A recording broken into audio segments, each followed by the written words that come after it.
Hello, everyone. Welcome. Such a pleasure to have you. So, I am super excited to be sharing with you brand new information, but I assure you it is power packed. It is packed with tons and tons of practical, actionable tips that you can use to dramatically improve your energy levels in a very short period of time. And I'm going to show you the science to back that up. So, the title of this presentation is how to double your energy levels in less than 5 minutes a day. I know that sounds like probably an extreme and kind of hard to believe thing. And probably I would have been skeptical of it if I heard someone else make a claim like that. But I'm going to show you the science that actually backs that up. So I'm really excited to get into this with you. I should probably make sure you guys can see and hear me okay. It looks like you can. So we've got a ton of people on here already. I saw somebody that said greetings from Senegal. Mary, wow. I think that might be my first person from Senegal on a webinar. Connecticut, Charleston, South Carolina, Michael, Joan, Daniel, wow. Amazing number of people on here. I wish I could say hi to everyone, but I don't want to spend the next 20 minutes doing that. Okay. So great. Terry says, great audio and video. Thank you very much. I appreciate that. Okay, so I'm going to jump right into it. How to double your energy levels in just 5 minutes a day. So everybody who's on this call should be familiar with me, hopefully, so I won't do any sort of long bio, but obviously I'm the creator of The Energy Blueprint, host of The Energy Blueprint podcast. I'm a best-selling author of a couple books.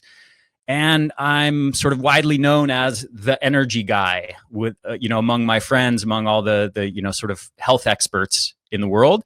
I've established a reputation for myself as kind of the hardcore evidence-based guy who's bringing science to this field to this kind of subjective, mystical world of energy, which I would say, and I don't think this is too much of an exaggeration, I would say didn't have a whole lot of science behind it before I came around and started building out the Energy Blueprint. So I take a lot of pride in that. That's really my obsession for many, many years now, is bringing science to this field of human energy enhancement. How do we overcome chronic fatigue? How do we achieve superhuman levels of energy? That's what I do. That's my obsession and my life's work. So I've been studying natural health for 20 years, over 20 years, 22, 23 years now. And, I've got a bachelor's degree and certifications and all kinds of good stuff, formal credentials. But really, to be honest, this has just been my life's obsession for over 2 decades now. And the what I've learned from school is a tiny fraction, probably less than 2% of what I've learned just from this constant daily obsession of mine for over 2 decades. So for the last 6 years or 7 years or so, it's really all been about energy and human energy enhancement. So one of my fundamental goals has been to really figure out and create a blueprint, create a map of what are the mechanisms behind fatigue and what are the most powerful ways to increase our energy levels.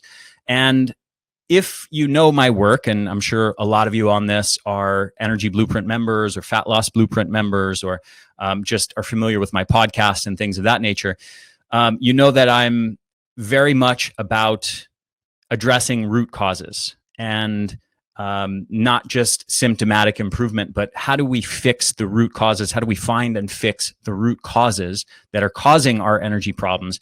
And most of that revolves around, the foundational strategies, nutrition and lifestyle strategies. So the whole of my work, the Energy Blueprint, is really all about that stuff. So, and I'm a constant stickler for that. If you listen to my podcast, you know that about me. And I often kind of point out the flaws in people's thinking when they don't kind of adhere to that basic paradigm, which I think is really foundational to success. Now, having said that, I'm also interested in the question, what compounds can we take? What, pills and powders can we take and potions can we take that can dramatically improve our energy levels, in addition to the foundational stuff, the foundational nutrition and lifestyle stuff? And this is something that when I started on many years ago, I really didn't know, like, what are the compounds that increase our energy levels? I mean, if you think about that question right now, like what compounds do you know increase your energy levels? Well, probably what comes to mind is stimulants and energy drinks, coffee, things that contain caffeine, Red Bull, which is a combination of stimulants and sugar and, things like that. And then stimulant pills, that's what we think of when we think of energy. But the problem with stimulants is while they do create a short-term boost in energy, they actually lower our energy levels over time. And hopefully you're familiar with where I've talked about that, the science of how they do that. But basically they disrupt neurotransmitter balance in the brain and actually lower your baseline levels of energy and your mood and your cognitive performance in the absence of that stimulant. So therefore you become dependent on it, and ultimately it actually worsens your energy over time. So this is not a good approach to trying to improve our energy levels, relying on stimulants and caffeine. It's also kind of an insidious thing, because people are, once you do get hooked on it, you are convinced that you need that thing to be energetic. And it's very hard for you to see that you're actually just addicted to this compound in order to just function normally at what used to be your normal level of function. Now you're dependent on a substance to function normally. So anyway, stimulants, caffeine, this is not a good approach to long-term energy enhancement and to overcoming fatigue. So what is, and for the last several years, I've been building out kind of the science of what are the compounds that actually do boost our energy levels, not just transiently while making us worse, but what are the compounds that boost our energy levels at the cellular level by building up our cells' capacity to produce more energy, and in so doing, actually creating real, lasting, sustainable improvements in energy. That's where it's at. And, to be honest, no one before me has really built out that whole kind of list of substances. So what I want to share with you now is basically that. It's basically, hey, here's several years of my work to compile all the most powerful compounds in existence to improve your energy levels, and here's the science to back it up. So that's what this presentation is all about. Here's what you're going to get from it. You're going to get a simple set of strategies that can literally double your energy levels in just 5 minutes a day. You're going to get 4 strategies that are each proven to reduce depression by over 30 or 40% within days, and by the way, that are as effective as or more effective than prescription antidepressant drugs, and without the side effects. I'm going to show you a special compound that supercharges your mitochondrial health and a breakthrough of how to hack it. It's really cool stuff. I'm going to talk to you about science-backed supplements that supercharge your brain function, that decrease anxiety, that balance neurotransmitters, that eliminate brain fog, and that protect against neurological and neurodegenerative diseases. We're going to talk about tools to dramatically improve your overall metabolic health that are as powerful or more powerful than prescription drugs, but without side effects. And a major hidden cause of fatigue that few people are aware of, and this affects more than 9 out of 10 people. It's shockingly common, and not a lot of people actually are aware of it. So lots of good stuff to get into. So first, I want to give you just a bit of context, and that is sort of conventional medicine. What are they doing for people with chronic fatigue? So this is the Mayo Clinic's sort of model of what causes chronic fatigue. Basically, they're saying the cause of chronic fatigue syndrome is unknown. There are many theories. There's no test to confirm a diagnosis. As far as treatment, there's no cure for chronic fatigue syndrome. Treatment focuses on symptom relief. So if you see over on the right side here, that's what it says. Now, what do they actually have to offer? So if you go to your conventional doctor to deal with your fatigue, what are they going to offer you? Well, there was an amazing review a few years ago in the Journal of the American Family Physician, and these were evidence-based guidelines for physicians on how to treat their patients with fatigue. Like, what is the state of the evidence? What is recommended for them to do with patients that are coming to them with fatigue? So here's what they found, or here's what they recommended. Basically, 4 things. This was the extent of sort of, what they're recommending for people with fatigue. They recommended doing 30 minutes of walking per day, exercise therapy, antidepressant drugs, cognitive behavioral therapy, and stimulants as needed. Okay. Those are the 4 things. This is basically what conventional medicine has to offer. This is what they think is sort of the best of what evidence we have on things to improve people's energy levels, people suffering from fatigue. Well, I mean, there's so many things that should be jumping out at you looking at this. One is like, hey, sleep and circadian rhythm isn't even addressed or talked about at all. And I would argue that's actually the single most common cause of fatigue. Nutrition isn't even addressed at all. Second most common cause of fatigue, right? So there's obvious gaping holes in this. It's clearly not like the best of the best conglomeration of the scientific evidence. But what I hope to do here in this presentation is take you far, far beyond this kind of level of very basic thinking that I would argue in most cases, the use of stimulants, antidepressant drugs is probably going to be counterproductive in the long run. So as far as, all the different causes of what and mechanisms behind what can cause fatigue, there's so many different factors: neurotransmitters in the brain, the endocannabinoid system, the circadian rhythm, metabolism regulating hormones, limbic system dysfunction due to chronic stress and anxiety, cardiovascular health, blood flow and delivery of oxygen to the tissues and nutrients, liver health, for example. Non-alcoholic fatty liver disease is now become an epidemic, and so that's a major thing for many people. Autonomic nervous system balance, gut health, mitochondrial function, of course, that's a huge one. Stress hormones, autophagy and cellular regeneration, mitochondrial size and mitochondrial biogenesis, oxidative stress and oxidative damage, right? On and on and on. So many different factors. There's also dozens of different factors in our lifestyle and environment that affect our energy levels. So, circadian rhythm, nutrition, sleep, infections, adverse childhood events, hydration status, infections, other chronic diseases, chronic stress, social life and relationship, toxin exposure, on and on and on. There's many, many different factors that we could talk about, and all of these are important.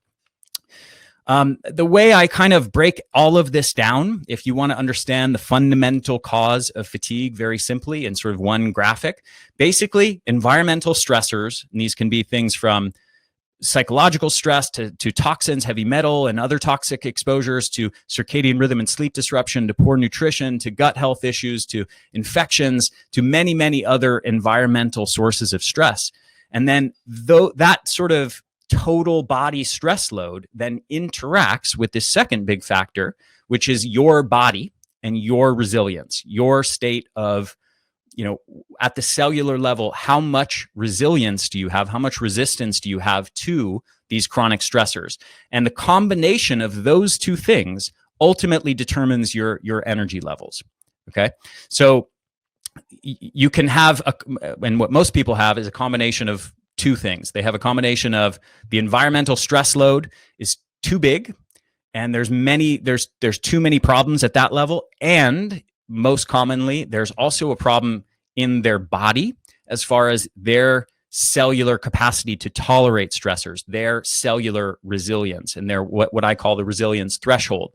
So this is the fundamental cause of fatigue. Now, what I've discovered, in addition to kind of all the foundational work I do with nutrition and lifestyle, what I've discovered is that there are really a couple master regulators of fatigue and energy levels. And those two things are the mitochondria and the brain. So what I'm about to show you in this presentation is really the most powerful compounds that alter these most critical regulators of your energy levels. Okay, so all of that is the context. That's the big picture. I did that as succinctly as I possibly can, and now let's jump into the actual compounds. So, what are the most powerful compounds that regulate these two, or that can improve the health of these most two critical regulators of our energy levels?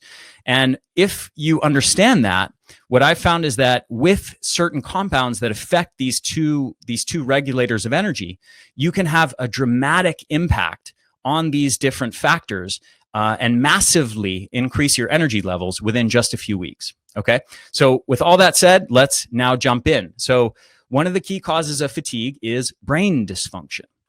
So I want to have you understand that there's a relationship between energy levels and mood. Okay. There's a connection between energy and mood.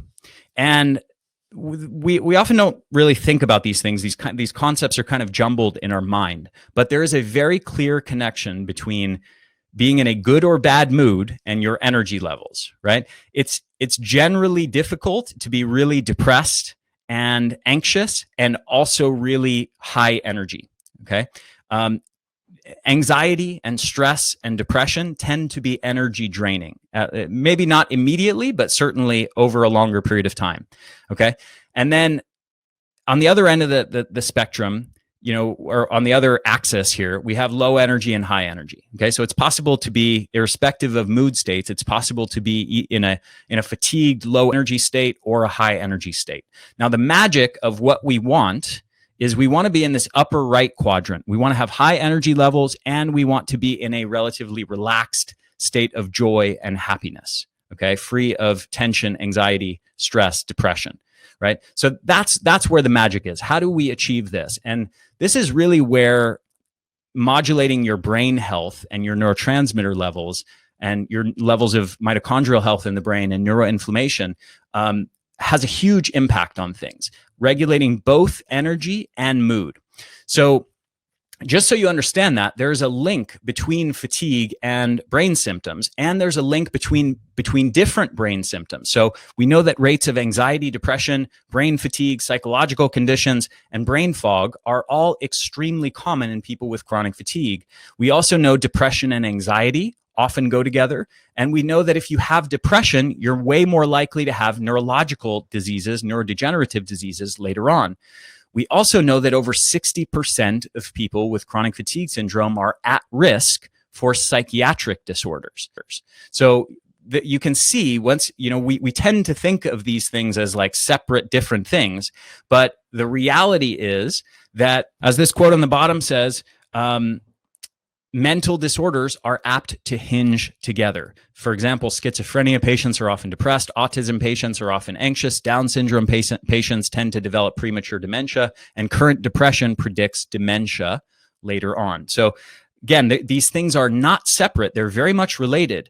And this is one more quote I want to read you. Depression is one of a family of related conditions, sometimes referred to as the affective spectrum disorders, and variably include migraine, irritable bowel syndrome, chronic fatigue syndrome, fibromyalgia, and generalized anxiety disorder, among many others. Okay, so all of these different symptoms, anxiety, chronic fatigue, brain fog, brain-related fatigue, depression, loss of resilience, other psychiatric conditions, fibromyalgia, migraines, these brain symptoms very often overlap and link together, okay? And so why are all of these things connected? And the answer is because they all come down to the same basic mechanisms of dysfunction at the cellular level in the brain. And those are neuroinflammation and oxidative stress, mitochondrial dysfunction and shutdown, glial activation and what's called excitotoxicity in the brain, and leaky blood-brain barrier.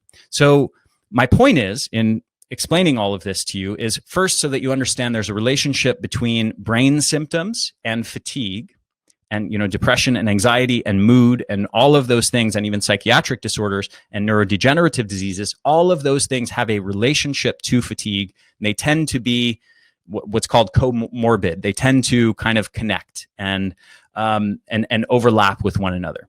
Okay, and the reason why is these physiological mechanisms are the fundamental core drivers of them. So with that said, we could talk bigger picture level. What are all of the causes of those dysfunctions? And there's many different factors: poor circadian rhythm habits, toxins, blood sugar dysregulation, nutrient deficiencies, light deficiencies and toxicities, poor diet, chronic psychological stress, gut health problems, on and on and on. There's many causes of these sort of four mechanisms of dysfunction in the brain.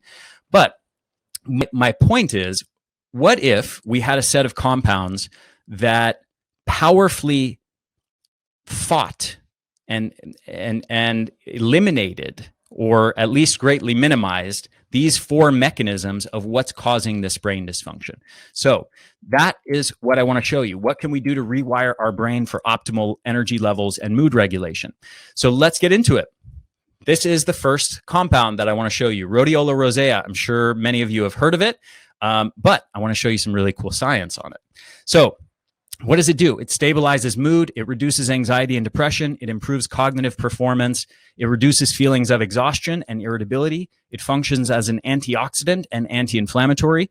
It's also fast acting, which is nice. Okay, so the title of this presentation, this whole webinar, is I told you I would show you how to double your energy levels in less than 5 minutes a day. Well, I'm going to try to do that on the very first compound that I show you. So I might get close to it. So here's a study looking at the efficacy of rhodiola rosea on exhaustion and many other different symptoms. So in terms of exhaustion, from day 0 to just 7 days into it, week 1 here, you're seeing a reduction from over 7 on this scale all the way down to, in the span of a week, almost 4, right about 4. So it's, what is that? I don't know, a 40% reduction, something like that. And then at the end of week 4, just 4 weeks into it, now we're below 4. So we're nearing a 50% reduction in fatigue symptoms, in the symptom of exhaustion, just from this one compound alone, just in the span of less than a month. Okay. Here's a bunch of other symptoms that we can look at: loss of zest for life, anxiety, irritability, impairment of concentration. You see almost the exact same trend. Huge reductions in the very first week alone. You know, these symptoms, anxiety, irritability, impairment of concentration, just in the span of a week are seeing massive reductions. Okay. And then over the course of 4 weeks, even further reductions. So this is just huge. These are huge effect sizes. And, you know, if you think of fatigue as obviously the opposite of energy levels, what does it mean to reduce your fatigue by half? Well, it means to increase your energy by double, right? So this is what I mean when I'm talking about how to increase your energy levels, how to double or triple your energy levels in just 5 minutes a day. All this is popping a pill, right? This is very, very easy. This doesn't take a big effort. You know, again, I'm a huge stickler for the foundational nutrition and lifestyle strategies, but hey, if you can also pop a pill that improves your health, that doesn't have side effects, and that's a key point and differentiator with prescription drugs, but actually improves your overall health at the same time, has beneficial, positive side effects, then that's a net win. There's no reason to oppose that. Okay, and we know that rhodiola has profound health benefits on many different things: anti-Alzheimer's disease, anti-Parkinson's disease, anti-stroke, anti-anxiety, anti-traumatic brain injury, anti-Huntington's disease, anti-epileptic, enhances cognition, and it has many of these different effects, right? It regulates the HPA axis, it regulates neurotransmitters, it has antioxidant and anti-inflammatory effects, many different layers of proven benefits. We also know that it has an anti-fatigue effect on your capacity for mental work. We know that it has an anti-fatigue effect for physical work as well. This is another study, just to show you that first one wasn't an aberration, showing the same kind of trend lines, right? In terms of anxiety, in terms of exhaustion, in terms of loss of zest for life, we're seeing huge reductions in the span of just a week, and then onward to 8 weeks, and further reductions beyond 8 weeks up to 12 weeks. Okay, here's another one, rhodiola rosea with chronic fatigue symptoms. And what they looked at many different things: general fatigue, mental fatigue, physical fatigue, post-exercise malaise, which is the feeling of being wiped out after doing exercise, which is common. It's actually a diagnostic criteria for chronic fatigue syndrome.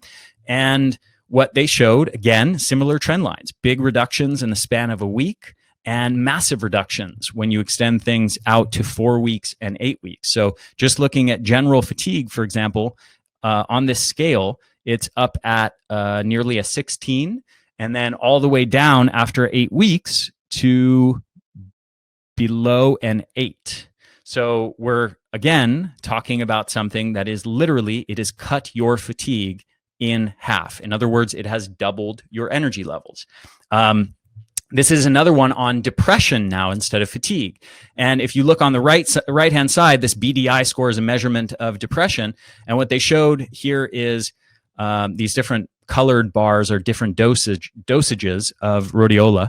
And what they found is from day 0 at baseline to 42 days in, they showed a reduction in depression of somewhere between, let's see, it's about 12 here, and now it's about a 7 here, so maybe a 40% reduction. And then this one from about an 11 to a 5, so more than 50% reduction in depression. So profound. I mean, these are not small effects; these are massive effects. And this is just an amazing compound. So rhodiola rosea, amazing anti-fatigue, antidepressant compound. Next one, lion's mane. This helps improve overall memory, concentration, and overall cognitive function, promotes nerve growth and regeneration in the brain. It reduces neuroinflammation. It stabilizes mood. It increases BDNF and NGF, that's brain-derived neurotrophic factor and nerve growth factor. It reduces anxiety and depression, and it restores levels of key neurotransmitters like serotonin and dopamine. So just another amazing compound. This is looking at people with mild cognitive impairment, basically dementia. And this is a double-blind, placebo-controlled trial. And what they showed here, this top line with the squares, is the lion's mane. And they showed consistent, steady improvements in cognitive function all the way out to 16 weeks. And then what you see here after 16 weeks is actually that's when they stopped. They had the people stop taking it, and then they continued measuring them for another 4 weeks. And then you see how, so over the first 16 weeks, improvement in cognitive function. As soon as they stop taking it, they start to go back down and trend down towards their baseline. So there's a very clear effect and clear benefit from the lion's mane. In terms of depression and anxiety, this is another place where lion's mane really shines. So the baseline levels of depression, they're starting out at 100. And that's just how they kind of, they're basically saying, hey, whatever the baseline level of depression and anxiety is, that equals 100. That's how they're kind of setting this up. And then they're looking at, okay, from there, what does taking lion's mane do? Does it alter that? Does it lower it down from 100 to something beneath that? Which is a really nice way to allow us to quantify the effect size. So in the span of 16 weeks, you see a reduction in depression from 100 down to roughly 70, maybe 75. So we're talking about a 25, 30% reduction in depression in the span of just 4 months. Anxiety, we're seeing a similar effect, probably about 30 to 40% reduction in anxiety just from taking lion's mane. So just this one compound profoundly decreases your depression and anxiety in a matter of weeks. Okay, coffee fruit. This is a really interesting one. This is not coffee bean. This is coffee fruit. This is the part that is normally discarded in the coffee making process.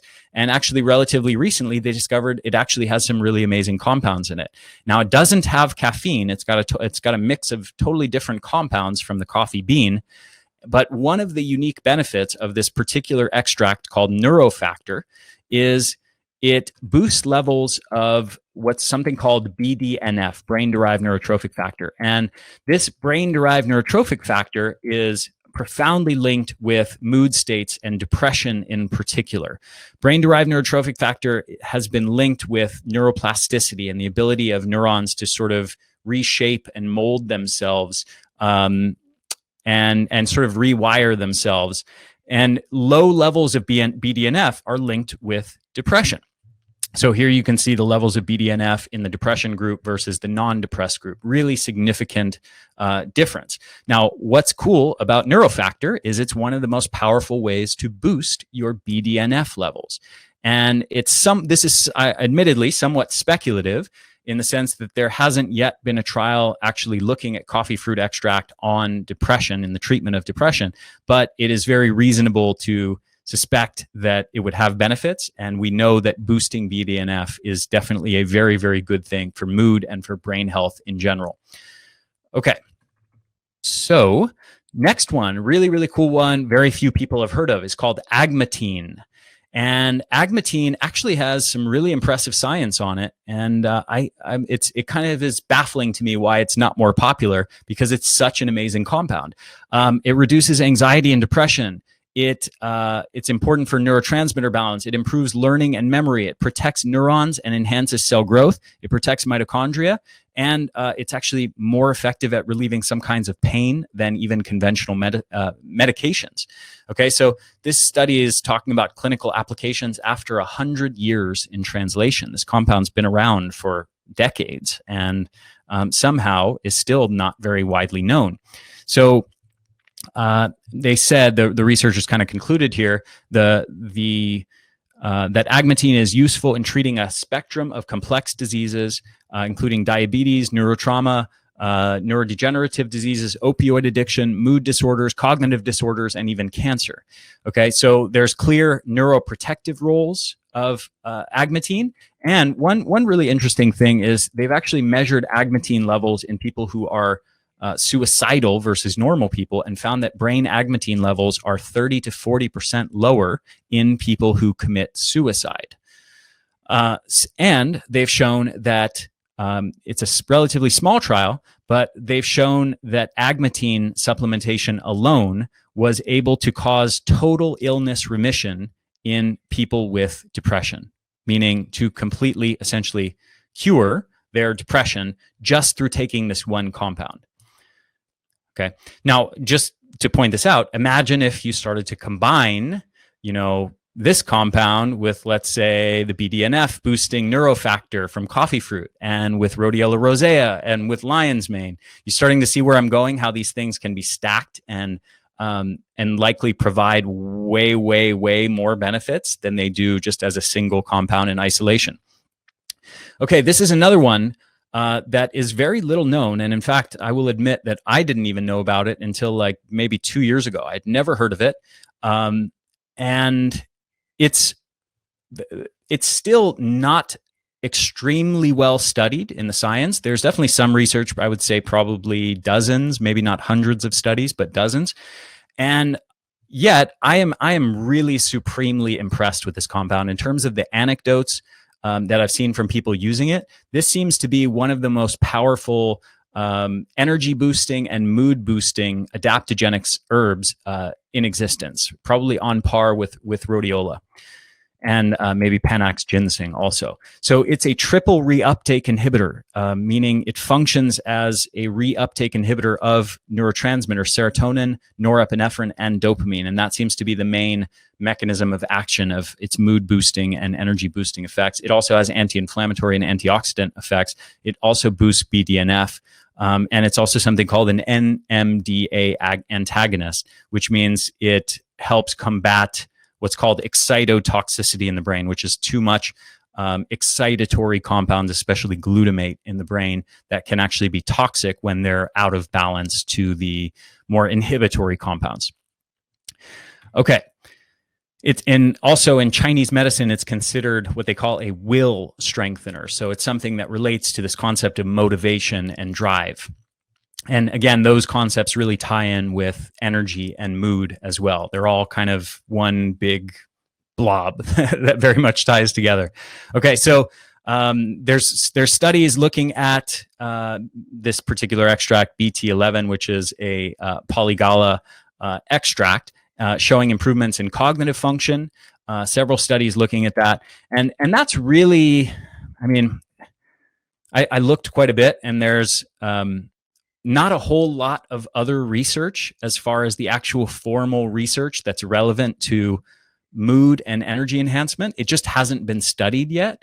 But I am telling you, I think this is one of the most underrated compounds, one of the most powerful compounds out there. And very few people are aware of it. Very few people are talking about it. But polygala, let me tell you, it's really good stuff. Okay, another one, N-acetyl L-tyrosine. This is something that boosts mood and energy levels, mainly through its action to boost dopamine levels in the brain. It also boosts cognition, it boosts alertness and information processing, and it improves your resilience to stress. So it improves your ability to maintain good energy levels and cognitive function in the face of stressful situations, which unfortunately a lot of us are under. It improves memory and mental health, and it's demonstrated a capacity to suppress the natural depletion of norepinephrine during states of depression or acute stress and fatigue. Okay, many different layers of evidence around this. This is a study looking at basically the use of tyrosine and their tolerance under their resilience under stressful situations and their ability to maintain good cognitive function. This is another one. Tyrosine is an effective enhancer of cognition. Another one, after further tyrosine may prove useful in counteracting performance decrements during episodes of sustained work coupled with sleep loss. I've heard many people, actually one of my friends, Dr. Ted Achikosu, who I've had on the podcast a couple times, he's anti-aging MD and specializes in mitochondrial health. He likens the effects of N-acetyl L-tyrosine to a cup of coffee in terms of the energy levels and mood benefits from it. But I would argue without the downsides of daily coffee consumption. Okay, so saffron, another amazing compound for combating neuroinflammation and boosting brain health, boosting mood in particular. It is as effective as prescription drugs, including Prozac, in reducing depression, in treating obsessive compulsive disorder, in improving cognitive function as well. It's been compared with anti-Alzheimer's drugs in the context of Alzheimer's disease and dementia as well. It has antioxidant and anti-inflammatory effects, and it's neuroprotective. So here is one in the context of Alzheimer's disease. Saffron produced a significantly better outcome on cognitive function than placebo. This one looked at saffron in the context of mild to moderate Alzheimer's disease, showed a beneficial effect. Here's a review on saffron use in depression. And each one of these lines here is a different study. This one showed similar to imipramine, which is an antidepressant drug in the treatment of mild to moderate depression. Coming down from that, it showed this one showed a better outcome than placebo. This one showed similar to fluoxetine, which is Prozac, in the treatment of mild to moderate depression, and so on and so forth. So many other studies have found this. Another one, last one at the bottom, says was as effective as Prozac in improving depressive symptoms who are suffering from major depressive disorder. So just this one compound, saffron, is as effective as Prozac. And what's really cool about this is it's doing that without all of the side effects of Prozac and antidepressant drugs. Okay, so this is, for those of you who are struggling with depression and anxiety, if you haven't noticed, I've given you a whole set of powerful tools, many of which by themselves are as powerful as prescription drugs. So this is another one. I won't beat a dead horse, but this one is one of the studies comparing it to Prozac. Here you can see a visual of saffron versus Prozac. This is a meta-analysis. This is the highest level of scientific evidence. So I'm not cherry picking the evidence. This is researchers reviewing kind of all the existing science on the topic, and they found both treatments were similarly effective in reducing depression symptoms, comparing it to antidepressant drugs. And they found, this is looking at the mechanism, they showed that extracts of saffron increase brain dopamine concentrations. So this is, the mechanism of action seems to be that it's directly modulating neurotransmitter balance in the brain in a very beneficial way. And again, instead of all those side effects that you get with antidepressant drugs, saffron is something that is not only boosting your mood, but actually has an anti-dementia effect and an anti-neuroinflammation, antioxidant, anti-inflammatory effect in the brain. in the brain that is improving your overall health at the same time. So not only the absence of negative side effects, but the presence of many positive side effects. Okay, here's uridine. This is another one. Now, this is a compound that's part of nucleic acids in DNA and RNA. It's critical for the creation of brain phospholipids. It induces nerve growth. It increases learning. It improves depression and has several other benefits. Okay, so this study is just looking at the ability of it to improve phospholipid function in the brain. But here's what I really want to show you. Yet another compound that in the span of just 1 week reduced depression levels by a huge amount. You can see these are all individuals. Each one of these lines is a different person that was tracked in this study. And what they found is, let's say you take the average of this, it's probably somewhere around 65 or 70, and you reduce it. So, and you track this over the course of a week, and in the span of literally 7 days of taking this one compound, you're basically cutting your level of depression in half. I mean, this is massive. This is remarkable. And then if you track it out further to week 4, week 6, you can see in most cases still further reductions as time goes on as well. So, to the point for some of these people, they're getting all the way down to, around 25, starting around 65, 70, and now they're at, around 20, 25. These are reductions that are more than half in the span of just a few weeks of taking this one compound. So hopefully your mind is getting blown right now, especially if you're someone who suffers from some of these things that we've talked about: depression, poor cognitive function, any of those brain symptoms that we talked about, and fatigue. All of these compounds are extremely powerful and beneficial. Now, I want to talk to you about one more brain boosting compound. There's like 20 more that I had in here originally, but I took a whole bunch of them out. So acetyl L-carnitine improves brain function, especially memory and attention, reduces oxidative stress, protects against beta amyloid neurotoxicity. These are the plaques implicated in dementia and Alzheimer's, reduces mental and physical fatigue, and reduces depression more effectively than antidepressant drugs and without the side effects. It also prevents the progression of brain-related diseases. So let me show you a glimpse of some of the research on this. So this is looking at levels of L-carnitine on the continuum from normal brain function to Alzheimer's dementia. And what they found is that levels of acetyl L-carnitine are considerably lower in people with dementia.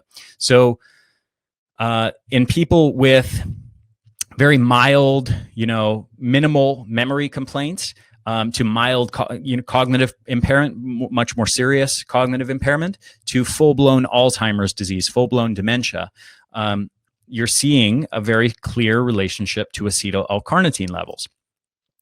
Now, there's also research, this is not just correlation and cause, an issue of confusing correlation with causation. There's also research showing that treatment with acetyl L-carnitine improves cognitive function.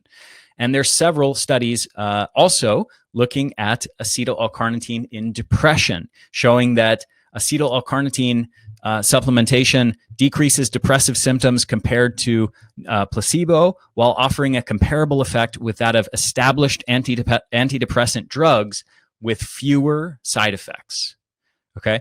And here, finally, the last one I want to show you. So improved brain function, improved mood by combating depression. And now let's look at fatigue. So when you look at fatigue, mental fatigue, and physical fatigue and overall fatigue severity, acetyl L-carnitine supplementation in a matter of weeks is reducing levels of fatigue by upwards of 40 and 50%. Again, just this one compound is reducing fatigue by basically half. Okay. In other words, doubling your energy levels. So this is just a cool selection of compounds for brain health. So we talked about acetyl L-carnitine, uridine, rhodiola, polygala, a whole bunch of other amazing compounds. And you can see the research is very clear. These are amazing compounds. So going back to, what I said at the beginning of this presentation with, kind of the conventional medical view of what can be done for people with fatigue. And they're like, well, what we can do is we can tell you to walk for half an hour a day. We can do antidepressant drugs. We can do cognitive behavioral therapy, and we can tell you to take stimulants. Okay, that's what they have. So what I just showed you, hopefully greatly expanded your paradigm of what can be done and what the science actually says about helping people with fatigue. Okay, let's look at the next major cause of fatigue, the next layer to the story, which is mitochondrial dysfunction. So at the beginning of this, I told you that if you use a selection of compounds to alter these two sort of master regulators of your energy levels, the brain and the mitochondria, you can have a huge transformative effect on your energy levels, literally just by taking some compounds. That is a process that takes less than a few minutes a day. Now, one thing I want to mention before I go any further, I want to make sure everybody listening sticks around until the end of this, because I'm going to show you some really cool ways to take all of this information and package it together. Okay, so mitochondrial dysfunction. If you want to know the big secret to fatigue, it's really all about this. It's about your mitochondria, okay? The primary cause of fatigue is the shutdown of your mitochondria. And one of the big, really important things to understand about this, which if you've followed my work for a few years, you've probably seen me talk about this, but mitochondria are not just energy generators. They actually have this other vital role that has largely been a secret. It's largely been kind of unknown up until relatively recently. We, in high school biology, college biology courses, we kind of learn about mitochondria as the powerhouse of the cell. And, we kind of think about them and learn about them as if they're this sort of mindless energy generator that just takes in, carbs and fats and pumps out cellular energy in the form of ATP. And it is true that they are our cellular energy generators, and that is a very, very important role. But it's what's been kind of uncovered in the last few years is that mitochondria have this other massive, critical role in our health, and that is in the context of cell defense. Mitochondria are critical in regulating something called the cell danger response. And this is a paradigm that's been built out through a brilliant researcher named Dr. Robert Naviaux. And basically, here's how he describes it. The cell danger response is the evolutionarily conserved metabolic response that protects cells and hosts from harm. It's triggered by encounters with chemical, physical, or biological threats that exceed the cellular capacity for homeostasis. So hopefully you're hearing that, you're connecting the dots with what I explained earlier about kind of these environmental stressors, whether it's toxins, whether it's psychological stress, whether it's poor diet, whether it's circadian rhythm and sleep disruption, or problems with your light environment, or many other different causes, gut dysfunction, many other causes at the environmental and lifestyle level that are being translated into signals in your body that are being interpreted by your mitochondria to determine response. Do we need to shut the energy mode down and shift into fatigue mode, into danger response mode? Okay, so your mitochondria are not just mindless energy generators, they are cell danger sensors. Okay, and they are constantly sensing the environment to determine, should I be in energy mode or should I be in fatigue mode? And basically, your energy levels ultimately are just a reflection of the degree to which your mitochondria are being shifted into fatigue mode. Okay, if they're a reflection, your energy levels are a reflection of the degree to which the signals coming into your body are being sensed by your mitochondria as a threat and a need to shut down energy production. Okay, that is fundamentally what fatigue is. So basically, if you have energy problems, it means your mitochondria are being forced to operate in defense mode too much. And if you have great energy, it's because you're allowing your mitochondria to operate in energy mode, okay, which is the ideal. So you can think of this as a spectrum. It's not an on-off switch, it's a dimmer switch. So you can be anywhere on this spectrum towards defense mode in various degrees of, partial defense mode and partial energy mode, right? Again, not a black and white on off switch, it's a dimmer switch. So your energy levels are a reflection of the degree to which your mitochondria are switched into defense mode. Critical to understand that. Now, there's many different layers to this story of mitochondria. So one of the other factors to consider is it's not just, we don't just have like static mitochondria in our cells and they're just there throughout our whole life and they're always there, healthy, functioning well. And then it's just a function of what they're sensing. There's this other key factor that interplays with that, which is how many mitochondria do you have? How big and strong are your mitochondria? And those things are actually determined by your lifestyle habits and by your diet and supplementation habits. So basically, you can either be in a state where you have lots of big, strong, healthy mitochondria or very few mitochondria, and the mitochondria that you have are very weak and fragile and being easily overwhelmed by the environmental stressors and therefore being shut down into defense mode more easily. Hopefully you followed all the layers that I was alluding to there. Okay. So basically, in an unhealthy environment, your cells will be primarily in defense mode. In a healthy environment, they will be primarily in energy mode. Now, here's this concept I mentioned briefly at the beginning, the resilience threshold. Okay, so we have the two factors that control fatigue. One is the environmental stressors. The other one is your body, your cellular capacity to tolerate stress. And fundamentally, that capacity, what I call the resilience threshold, revolves around how many mitochondria you have in your cells and how big and strong are they. Okay, so if you have a very weak cellular engine, you have very few mitochondria and weak, fragile mitochondria, then you have a very low capacity to tolerate stress and adapt to stress. And though it's very easy for even a minimal environmental stress load to overwhelm that system and then create symptoms, create fatigue and create disease. So on the other end of the spectrum, you have lots of big, healthy, strong mitochondria, as, for example, kids have and athletes have. When you're young and healthy and fit, you have big, strong, healthy mitochondria.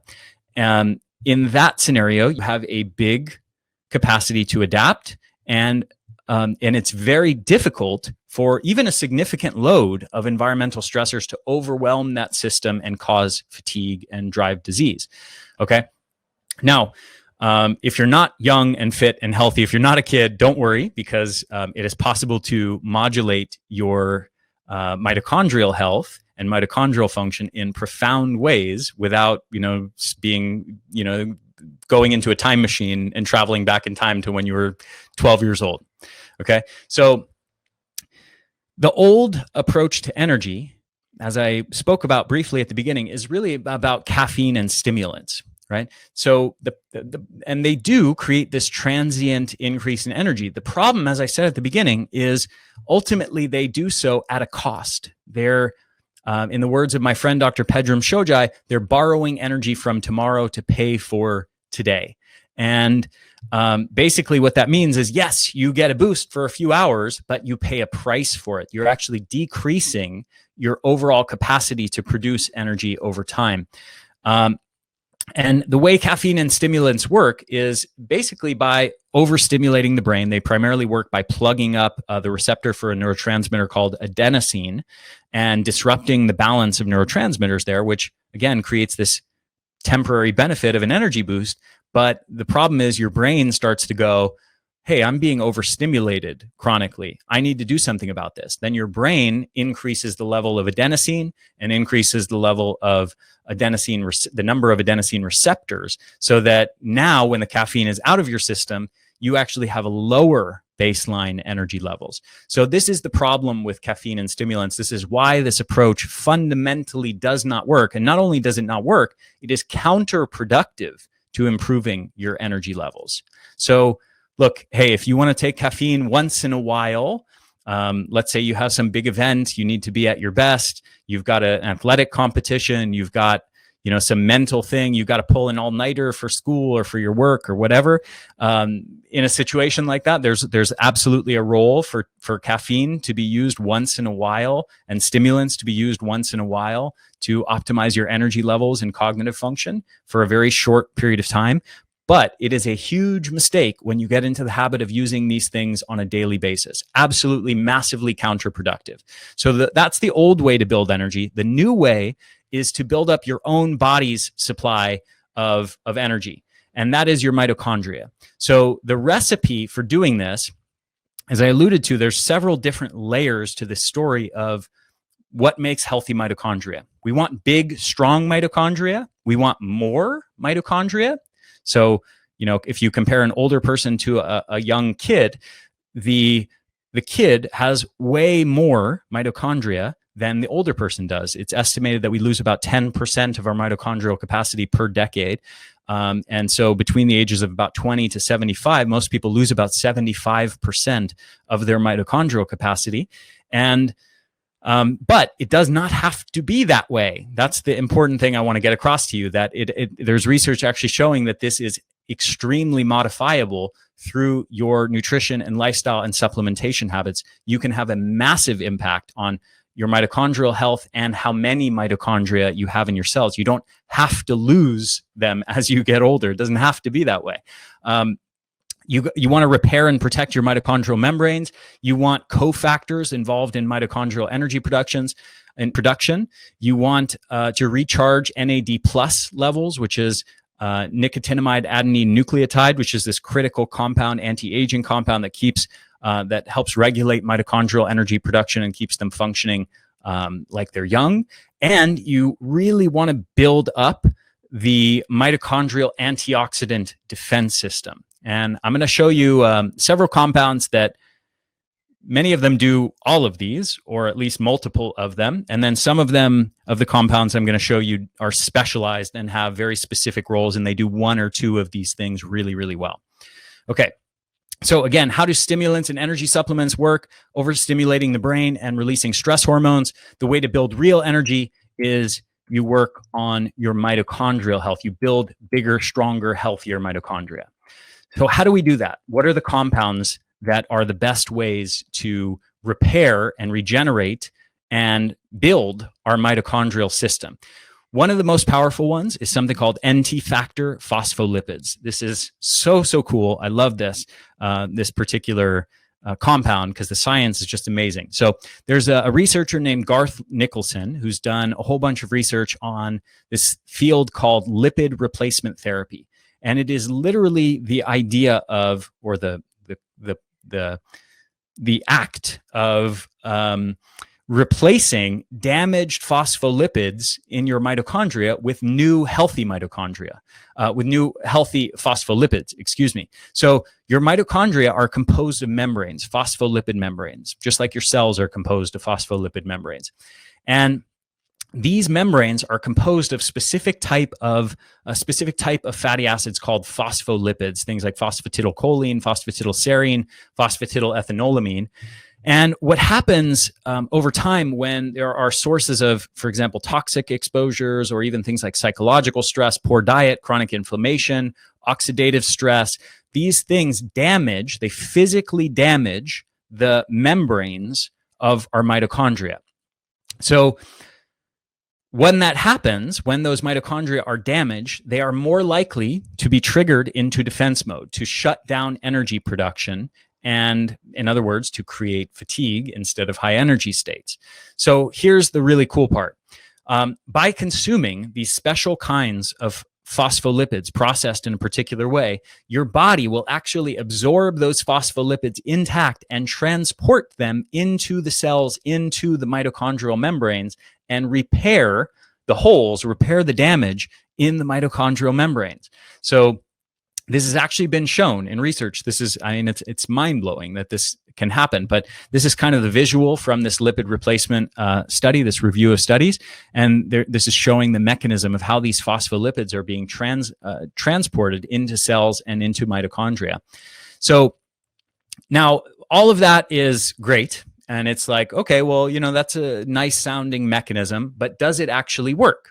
Well, Here's a compilation of several different studies looking at people with different kinds of chronic fatigue and looking at how phospholipid replacement therapy actually affects energy levels. So what's the bottom line of this? Here's the bottom line. People with chronic fatigue, 40% increase in energy levels. Older people with chronic fatigue, 35%. Chronic fatigue syndrome, 43%. Obesity-related fatigue, 24% improvement. And this is in the span of like 2 months, 3 months. Older people with chronic fatigue, 36.8% improvement. People with Lyme disease, 26%. Gulf War illness, 34%. We're talking about huge effect sizes, massive improvements in energy levels in just the span of a few weeks, again, just with this one ingredient. So this is amazing stuff. One of my top recommended supplements for sure, NT Factors phospholipid. So another great one is astaxanthin. This is another one of my absolute favorite compounds. There's so much just amazing, beautiful research on this. This is a compound extracted from a particular kind of algae. I think it might actually be found in maybe 2, maybe even 3 different species of algae. But the most common one is, I don't think I'm going to pronounce it correctly, but it's like Hematococcus pluvialis, something like that. And another fun fact, the pigment in salmon, in things like shrimp, in things like krill, and in even flamingos, the pink color of flamingos is actually from astaxanthin.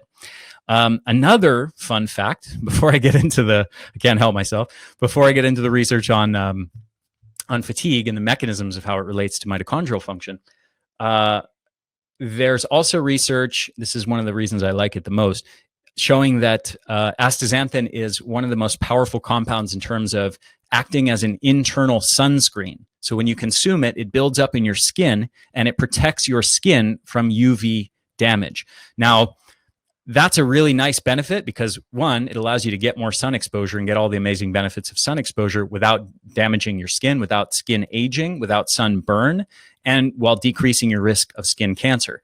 In addition to that, astaxanthin also has anti-cancer effects. Okay, so I couldn't help myself, but so as far as the relationship with fatigue, with endurance, there's several different studies looking at, this one, for example, in college athletes, found just a small dose of 4 milligrams per day of astaxanthin, found that it improved strength and endurance by 62%, and their endurance increased 300% faster than the control group.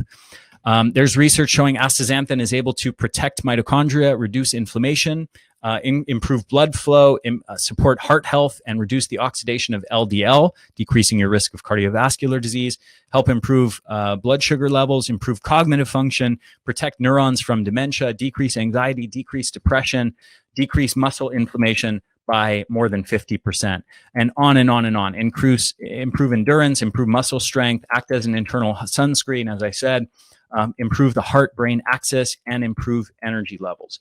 You can also see by the cognitive function, the protecting neurons from neurodegeneration, decreasing anxiety and depression. You can also see that there's some overlap, right, between the compounds that benefit mitochondria and that benefit brain health. My categorization of them into these separate categories is actually somewhat artificial because many of these compounds actually work on both sides of things. For example, acetyl L-carnitine is another good example, acts in the brain through all these great mechanisms, also acts at the mitochondrial level. Rhodiola rosea, same thing, right? Many of these different compounds are having benefits in many different systems of the body, and a lot of it comes down to improving mitochondrial health. Okay, so that study I just showed you on NT Factors improving, with 30, 40% or more decreases in fatigue, improvements in energy in just 8 weeks. Well, that didn't even include astaxanthin, which is an extremely important compound for protecting your mitochondrial membranes. And one of the great things about this compound is it is actually both most compounds are either what's called hydrophilic or hydrophobic. And so they either like water or they like fats. Well, astaxanthin actually is a very, very unique chemical structure that likes both water and fat. And because of that, it has a unique ability to embed itself in mitochondrial membranes across the entire membrane and stabilize it and protect it from damage in a really powerful way that is very unique. So you can see, other compounds like, for example, beta carotene goes inside the membrane. Vitamin E stays inside the membrane. Vitamin C stays outside because it's a water-loving compound that doesn't penetrate through fat. But astaxanthin actually goes across the entire membrane. So very unique chemical structure and has very unique protective effects because of that special chemical structure. Okay, and there's research to back this up showing inhibition of oxidative injury damage to the membranes by astaxanthin. Astaxanthin protects mitochondrial redox state. That's sort of the energetic state of mitochondria against oxidative stress. Astaxanthin protects mitochondrial redox state, and so on. Now, as far as good sources of astaxanthin, you can get some from consuming salmon, consuming shrimp, but the most powerful way to get it is actually from consuming salmon roe in particular. So if you wanted to get it dietarily, then you have that option, but it's kind of expensive, and it's also something that not a lot of people like the taste of. I personally eat them, but I also supplement with astaxanthin, and I've also put it in my supplement Energenesis in a big dose, actually in 3 times the dose as the dose I showed you for that study in college athletes. Interesting fun fact, one more last thing on astaxanthin. As far as the dose, if you might be wondering, hey, is 300% higher than that still safe? Interestingly, there is currently almost no established upper limit for toxicity for astaxanthin. It's probably orders of magnitude higher than that because there's research in animals using, I think, up to like 20 milligrams per kilogram of body weight, which is, it's orders of magnitude higher than are in nutritional supplements. But just a fun fact that it's also extremely safe. Okay, PQQ. Pyrroloquinoline quinone. I can never get this one right, so it's better to just say PQQ. Okay, so this is a very powerful antioxidant compound with some estimates being around 100 times more effective than vitamin C at fighting free radicals.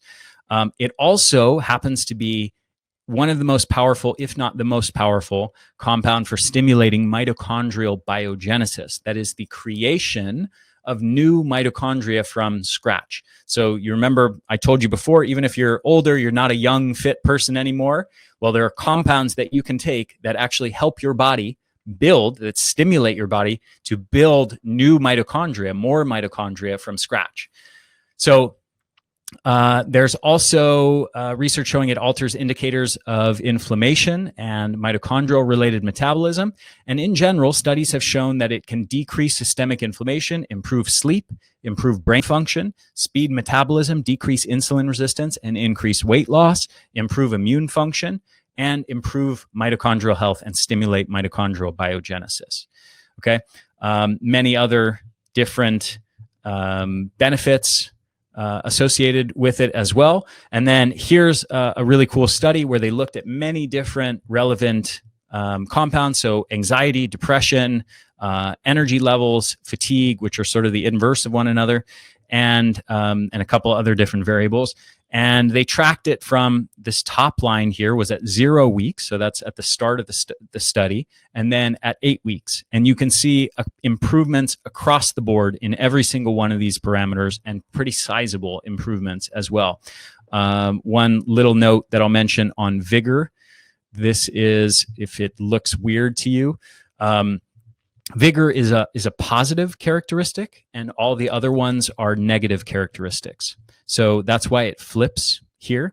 So what they're showing here in all the other cases is a reduction of negative things, reduction of anxiety, reduction of depression, and reduction of fatigue. And then here they're showing an increase in vigor, an increase in energy levels. Okay, and that feeling of vitality. Okay, so just this one compound, improving all of these different things: depression, anxiety, and energy levels, all in one. Okay, another of my favorite mitochondrial enhancing compounds, Panax ginseng. And within traditional Chinese medicine, this is known as like probably the single most potent energizing compound. And there's research to back that up. And there's research to show that it acts, if not completely, at least certainly partially, through boosting mitochondrial health, mitochondrial function, mood optimization, improving immune function. It has anti-cancer effects. It has anti-inflammatory and antioxidant effects. It increases your resistance to stress. So it's a true adaptogenic compound. And it improves brain function and cognition. Okay, so as far as the research, I like to, hopefully you get the point now that I like to back everything up and show you that, hey, there's actually research. I'm not just making stuff up here. There's actually research showing that this stuff works. Take a group of humans and who have fatigue, and let's put it to the test and see if this actually works. So in this particular case, yes, a double-blind, randomized, placebo-controlled study showed 4 weeks of use of Panax ginseng decreased fatigue severity. Here's another one looking at an 8-week period, and they found again that it improves cancer-related fatigue. This is another one, anti-fatigue effects of Panax ginseng. Okay. Next one, cordyceps, another amazing compound. Actually, it is a mushroom that a fungi that grows in the bodies of caterpillars in the Himalayan mountains. And prior to the cultivation of it in vats, so that didn't have to be it didn't have to rely on getting it, digging it up in the ground in dead caterpillars. Prior to when humans started cultivating it and growing it in lab conditions, it was extraordinarily expensive. It was like mind-blowingly expensive. I forget the exact statistics, but it's something like it was more expensive than gold per ounce. I'm pretty sure that's accurate. I remember seeing a TV show on it one time, and where they were like, in the Himalayan mountains and, actually harvesting the cordyceps fungi on these mushrooms, like digging them out of the dirt, and just extraordinarily, labor intensive and therefore really difficult to find and in adequate amounts. So super, super expensive. But now we can grow it in a lab, and we can get it a lot cheaper. And there's research showing that cordyceps fungi have powerful anti-fatigue and energy-enhancing properties. And that is exactly what they're known for in traditional Eastern medical traditions, and it is exactly what the research shows. So anti-fatigue effects of Cordyceps sinensis. This is one enforced swimming in rodents, and they found that it has an anti-fatigue effect, and they said it might become a new functional food or medicine for fatigue resistance. Cordyceps has been proven to exert anti-aging effects at the cellular level. It's been shown to combat several types of cancer, boost immune function, fight inflammation, combat insulin resistance and type 2 diabetes, and dramatically increase cellular energy production and improve exercise performance and endurance. Next one, D-ribose. This is a simple, cheap compound, actually. It's pretty darn inexpensive, too, which is a nice benefit. And there's research from Jacob Teitelbaum, who is someone I had recently on the Superhuman Energy Summit. And his study showed, just through the use of ribose alone, they showed within the span of just 3 weeks an increase in energy levels of 45%. So massive improvement in energy levels in a very short period of time, just through this one compound alone. Next one.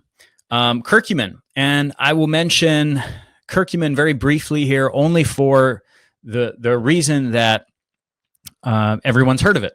So I won't beat a dead horse. But curcumin and turmeric are extremely beneficial compounds. They have benefits to mitochondrial health, benefits to brain health, benefits to liver health, and probably most important of all, benefits to gut health. They profoundly decrease inflammation in the gut and modulate the gut microbiome in a profound way, in a very beneficial way. So curcumin and turmeric more broadly are wonderful, wonderful compounds and great for mitochondrial health. Coenzyme Q10, another great compound, has a clear role in mitochondria. It actually functions as a mitochondrial antioxidant and electron carrier. And several studies have shown that people who have fatigue and people who are older have declining levels of CoQ10, and that supplementation with CoQ10 improves mitochondrial function and improves energy levels. So many different good studies on that. Also worth mentioning that statin drugs deplete CoQ10. So if any of you are on statin drugs, this is a really, really important thing to supplement with. Another amazing compound that probably doesn't get quite the amount of attention that it deserves is fulvic acid. And fulvic acid is a compound probably most notably found in shilajit, which is a rock exudate from the Himalayan mountains. That's a traditional compound used in traditional Chinese medicine and Ayurvedic medicine. And there is research showing that shilajit and fulvic acid both have profound anti-fatigue, energy-enhancing effects.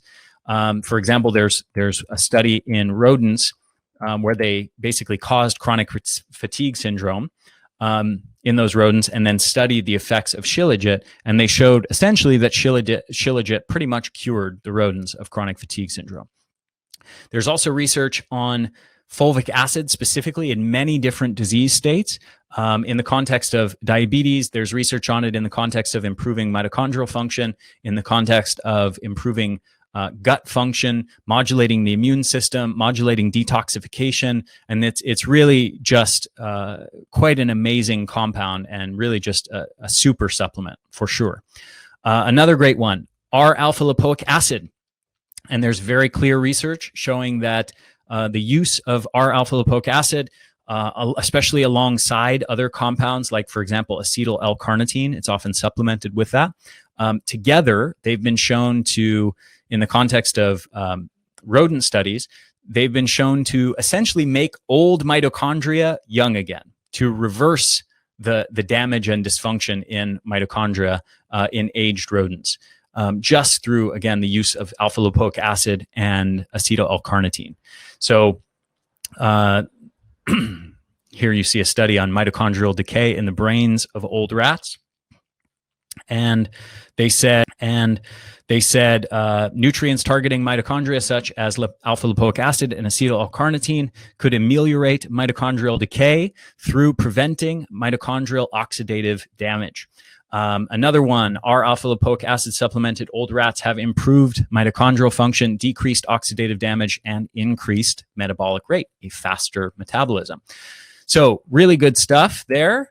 And next one is N-acetylcysteine. This is another great compound, many different benefits. You might have heard of it more recently in the context of the infection that shall remain nameless for legal reasons, that is very commonly talked about right now. And I'm not going to say anything further on that so I don't get myself in any trouble. But N-acetylcysteine has profound benefits in the context of improving glutathione status in particular. It helps improve glutathione status, and that glutathione status has actually been shown in some studies now to be a really important factor in predicting the severity of outcomes in the context of what I just mentioned that shall remain nameless.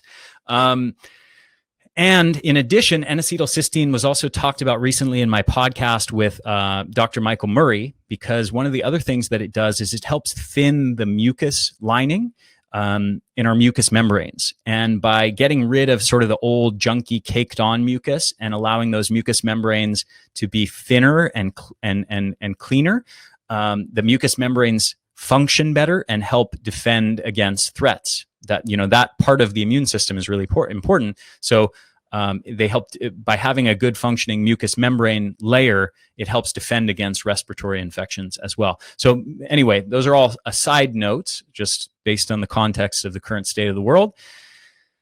In the context of mitochondrial function, N-acetylcysteine has shown profound benefits.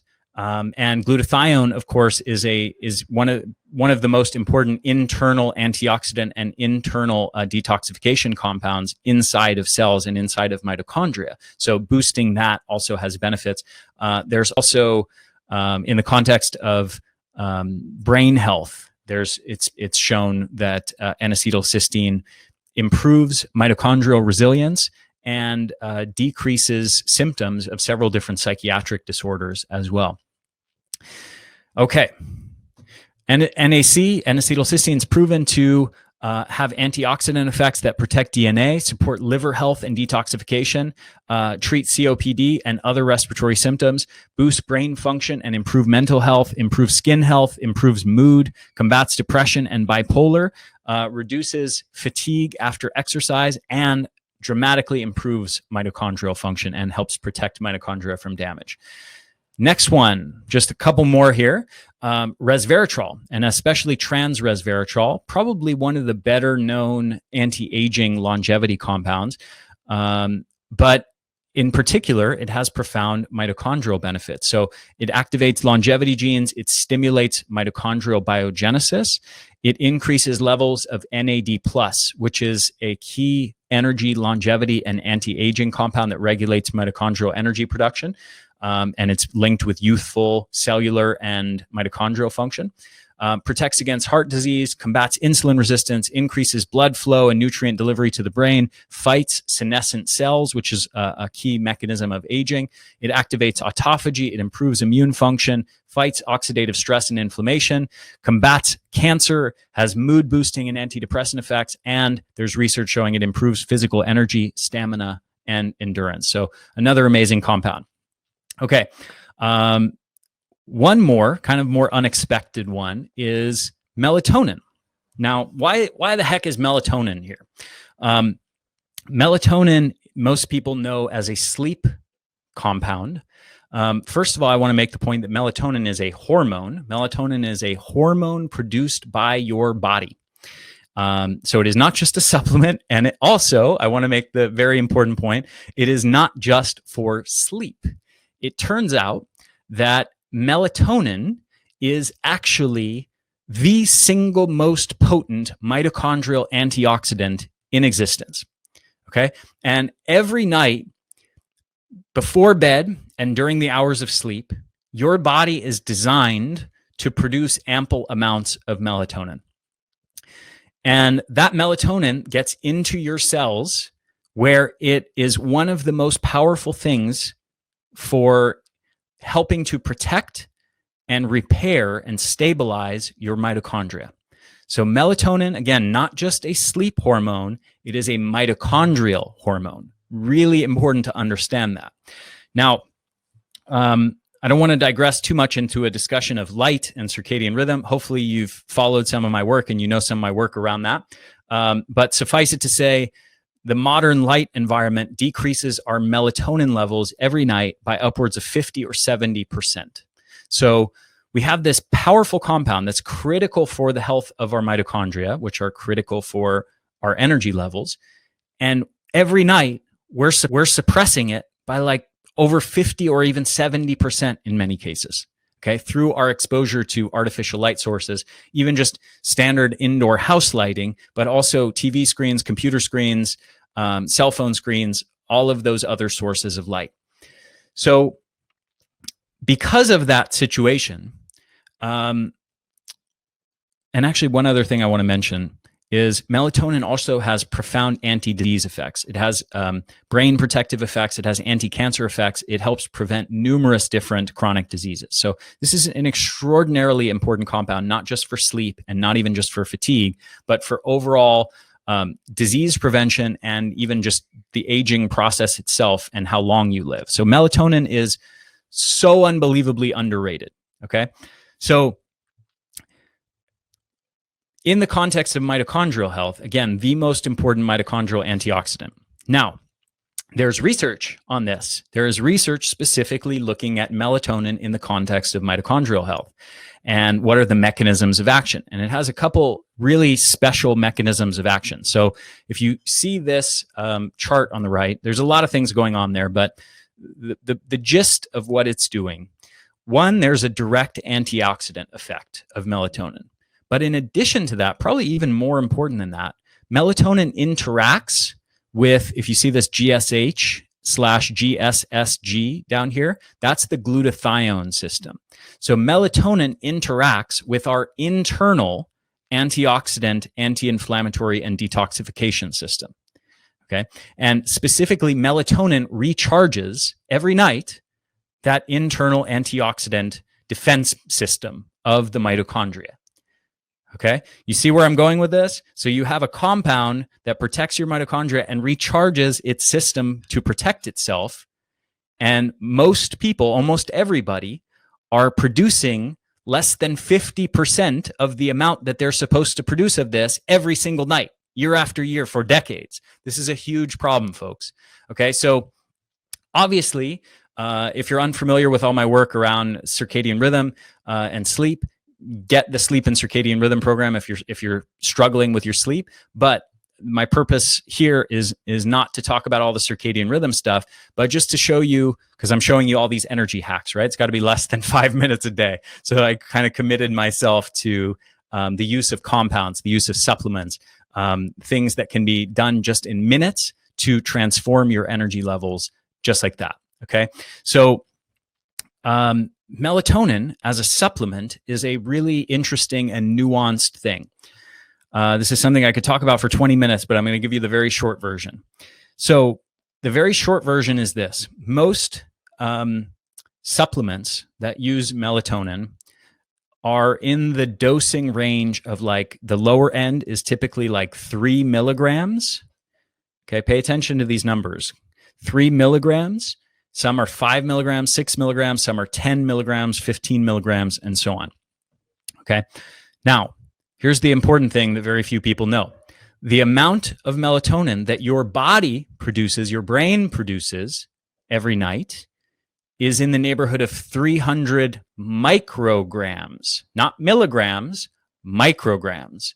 So if you know the conversion of those, basically what I'm telling you is the actual amount that should be in your body is more in the neighborhood of 1/10 or 1/20th of typical doses in supplements.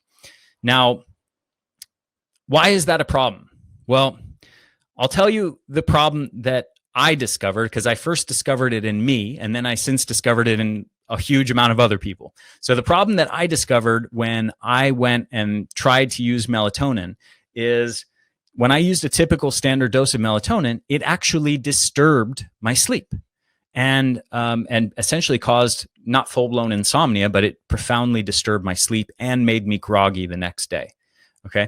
So what I've since, and I thought, hey, maybe this is just unique to me. Maybe this doesn't happen to anybody else. And through doing surveys with the Energy Blueprint members, I've since discovered that probably maybe 30-40% of people have this same issue, where they're super sensitive to normal, kind of supplement doses of melatonin. So what I figured out is, through the process of getting a kid's liquid version of melatonin, which is the one pictured here on the screen. It's a company called MelloDrop. What I figured out is that there is a specific, very narrow dose range, which is in the neighborhood of the actual amount that your body is supposed to produce each night. So it's like 1/10 of the typical amount in supplements, in the neighborhood of between about 100 to 500 micrograms is kind of the sweet spot for most people. So if you do doses in that range, what I found is that you can improve your sleep. You can add in and a little extra serving of melatonin that gives you kind of a super boost of this very, very important compound, mitochondrial protective, anti-cancer, anti-aging compound. You can give yourself this extra little boost of it while not disturbing your sleep and not experiencing grogginess, but actually enhancing your sleep. So you can kind of hack this with doing essentially micro doses of melatonin. So this is a really cool thing that I've kind of discovered over the last year or so through surveying my group and through personal experimentation and having others do this experimentation, that you can get a little bit extra of this extremely powerful and important compound without the side effects by doing this kind of microdosing. So I would highly recommend you guys to experiment with that. And one other compound that I want to mention, this may be the last one on mitochondria, is pomegranate. Or it might have maybe one other. Yeah, there's one other really great one after this. Okay, so pomegranate has it has numerous compounds in it that have benefits. And there's some really special, unique benefits of some of the compounds in it. So some of the research, this is looking at the ability to combat atherosclerosis. And there's some amazing research on pomegranate showing that. There's research showing, this is again the same thing, decreasing lipid peroxidation and risk of cardiovascular disease. And then there's also research on pomegranate in the context of many different kinds of cancers, showing it has anti-cancer effects. So, for example, this trial in prostate cancer showed 12% decrease in cell proliferation, 17% increase in apoptosis, that's programmed cell death, 23% increase, and that's programmed cell death specifically in cancer cells, not in healthy cells. 23% increase in serum nitric oxide, boosting, helping to regulate blood pressure, reduced oxidative stress, reduced blood lipid oxidation as well. Okay, but for our purposes here, apart from all those other amazing benefits of pomegranate, pomegranates improve something called mitophagy. And mitophagy is essentially autophagy, if you are familiar with that. Basically, it is the recycling of the breaking down of cellular junk, damaged and broken down, worn out cell parts, and the rebuilding of new healthy cell parts, which is a critical process for anti-aging, for longevity, for disease prevention, and for energy levels. Okay, and mitophagy is that same process, but specifically occurring in mitochondria. It is the breaking down, the recycling of damaged mitochondria and the rebuilding of new healthy mitochondria. And it turns out that pomegranates have a particular compound in them called elagitannins or ellagic acid that are, when they meet your gut microbes, they are transformed into another compound called urolithin A. And urolithin A is the most powerful promoter and regulator of mitophagy ever discovered. Okay, so it's a compound that helps essentially regenerate your mitochondria, and it's found in pomegranate. Okay, one more amazing compound, one that you might think is a little bit hippie, but actually has a huge amount of pretty mind-blowing research on it, and that is spirulina. Okay, so I want to talk to you about people with a genetic condition called Gilbert's syndrome. So because of this particular genetic condition, they have excessive levels of a compound called bilirubin. You might know that compound because it's you might know it in the context of jaundice and babies, right? Bilirubin and bilirubin metabolism is involved in that process of jaundice in new babies. But this condition, this genetic condition, Gilbert syndrome, is really interesting because unlike most sort of diseases that we think of in genetic conditions, which harm us in various ways and sort of make us more likely to die from various things and die earlier and so on, Gilbert's syndrome actually is the opposite. It's a genetic condition that leads to a 50% lower risk of dying from any cause. And it's associated with less oxidative stress, improved blood vessel function, and reduced risk of cardiovascular disease, and longer telomeres. And specifically, the reason behind this is that people with Gilbert syndrome produce a lot of bilirubin. They have higher levels of bilirubin compared to normal people without Gilbert syndrome. And this genetic condition that leads to high bilirubin has all of these amazing protective benefits. Okay, so how does this relate to spirulina? Well, it turns out spirulina has a compound in it called C-phycocyanin, which is almost identical to bilirubin and seems to function in essentially the same way. So through regular use of spirulina, you can mimic essentially the state of, physiology that people with Gilbert syndrome have. And spirulina has a whole bunch of amazing science showing that it can decrease inflammation, strengthen immune function, decrease oxidative stress, protect heart health, protect against cancer, lower blood sugar, improve liver function, protect the brain, increase energy levels, and much more. So just some of the research, 2.5 grams a day of spirulina reduces chronic joint pain in just 2 weeks. Here's a review of 12 studies using an average of just 2 grams of spirulina a day, showing lower total cholesterol, lower LDL, higher HDL, the good cholesterol, lower triglycerides, lower blood pressure, and lower blood sugar levels. So pretty amazing improvements in overall metabolic health. And unlike prescription drugs, it's doing all these things without negative side effects, okay? Without increasing your risk of a whole bunch of other diseases at the same time that it's decreasing your risk of one disease. But it's decreasing your risk of many different diseases all at the same time while having many positive side effects that ripple through the whole system. So this is another one on cholesterol and LDL.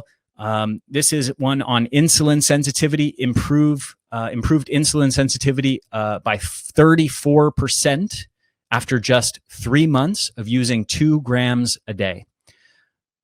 Type 2 diabetes, another one, 2 grams a day, showed significant improvements in controlling blood glucose levels and improving the blood lipid profile in people with diabetes. 6 months of taking 2 grams a day reduced allergies and doubled satisfaction with treatment compared to people taking the placebo. So this is in the context of people with allergic rhinitis and allergies. Here's another one. 3 weeks of spirulina use improved endurance exercise performance by 7.3%. Another one, improved exercise, 4 weeks of spirulina improved exercise endurance performance by 30%. Okay. Here's another one, reducing fatty liver. I mean, this is an amazing, amazing superfood. Okay. Another one, last one, in the context of fatigue. So this one showed 3 grams a day of spirulina for 8 weeks, improved exercise performance, and improved both physical and mental fatigue. So you can see this is just an amazing compound, widespread beneficial effects on basically all of the systems of the body. Okay, so last thing that I want to mention, one more sort of key cause of fatigue and a set of strategies to combat it. Nutrient deficiencies. So this is a hidden cause of fatigue that is affecting a huge amount of people, and very, very few people are aware of it. So in the US, 9 out of 10 individuals, for example, don't meet the recommended daily allowances for vitamin D and for vitamin E. Over 50% of people don't meet the RDAs for vitamin A, calcium, and magnesium. To show you a little bit more in depth, to give you an even bigger picture of things, if we look at many different vitamins and minerals, now you start to see the percentage of the US population not meeting the RDA. It's, for most things, it's upwards of 20% at the bare minimum, 30%, 40%, 50%, 60%, and so on. So what this means is there's a huge portion of the population. It's over 9 out of 10 people that are deficient in at least 1 or 2 of these. And there's probably about 50% of the population that's deficient in at least 5 or 6 of these things. Okay, so there is a widespread issue with nutrient deficiencies. And part of the reason for this is what has happened with our soil over the last 100 years. Since 1920 through today, there has been a massive mineral depletion in the soils of our agricultural land. And if you look at it over here on the chart on the right, you can see specific compounds: phosphorus, selenium, copper, magnesium, and so on. And you can see over the last 100 years, these things have they've almost disappeared from the soil. So what this means is they're not ending up in our food, and then they're not ending up in our body as a result. And you can see this is from research that's actually analyzed the amount of these different substances and how it's changed over time over the last 70 years as a result of that depletion of minerals in the soil. So you can see things like potassium, magnesium, calcium, iron, copper, zinc, massive reductions in those things in vegetables and in fruit over the last 70 years. So even if you're eating quite a lot of fruit and vegetables, and most people aren't, but even if you are, it is still very likely that you have some nutrient deficiencies just as a result of the depletion of minerals in the soil. So I want to make the point that your body requires over 30 different vitamins and minerals to function properly and produce energy normally. And that almost everyone, again, literally like 9 out of 10 people, have at least 1 or 2 deficiencies in these needed compounds for normal cell and mitochondrial function. So the solution is pretty simple. Plug the holes in your diet and provide your body with all of the essential vitamins and minerals that it needs for cells and mitochondria to function normally. So that's basically the answer, unless you're going to go out of your way and really do a very detailed analysis of all of the different aspects of your diet to make sure that you're meeting your requirements of adequate amounts of vitamins and minerals. But again, it's very, very difficult to do because of the depletion of our soils and the depletion of the quantities of these compounds in our fruit and vegetables. Now, just to briefly make the point, I won't go into the details of all of these, but there are clear mechanisms for a huge variety of different compounds, from magnesium to vitamin A to vitamin E to vitamin K, vitamin D, copper, zinc, selenium, manganese, the different B vitamins, especially vitamin C. There are clear links between having adequate amounts of these compounds and normal mitochondrial function. So we need adequate amounts. We need to be getting at least the RDA, and probably significantly more than the RDA, which most people are not even close to be producing energy optimally. So the answer here of what you need to do, the best remedy for the situation, is essentially to use a supplement to make sure that you're sufficient on a daily basis in all of these needed micronutrients that are necessary for optimal cell and mitochondrial function. Okay, so if you address these 3 different factors, mitochondrial health, you address the nutrient deficiencies that I just talked about, and you add in some of the brain supporting compounds that I went over at the beginning, even without major changes in your lifestyle habits, I've found that people can dramatically transform their energy levels just through using a selection of the different compounds that I've gone over in this presentation. And, I've shown you the science to back that up too. I've shown you the science that even when you look at many of these compounds individually, not even combined, but just looking at some of these compounds individually, you can dramatically reduce depression and anxiety. You can dramatically increase energy levels in the span of just weeks. So I hope you guys have found this insightful. And what I want to introduce you to is something I've been working on for the last several years as I've been putting together this huge list of all these amazing compounds, of, answering this question I said at the beginning: what are the compounds that regulate our energy levels? There's got to be something that is good for our energy beyond just stimulants and caffeine, right? Because that's actually counterproductive in the long run. So what are the compounds that actually improve our energy levels in a lasting and sustainable way. And for the last several years, I've been compiling that list. And that is what I've shown you in this presentation. Basically, the list of all of those compounds of how to support optimal energy levels and optimize your mood as well, overcome fatigue and supercharge your energy levels.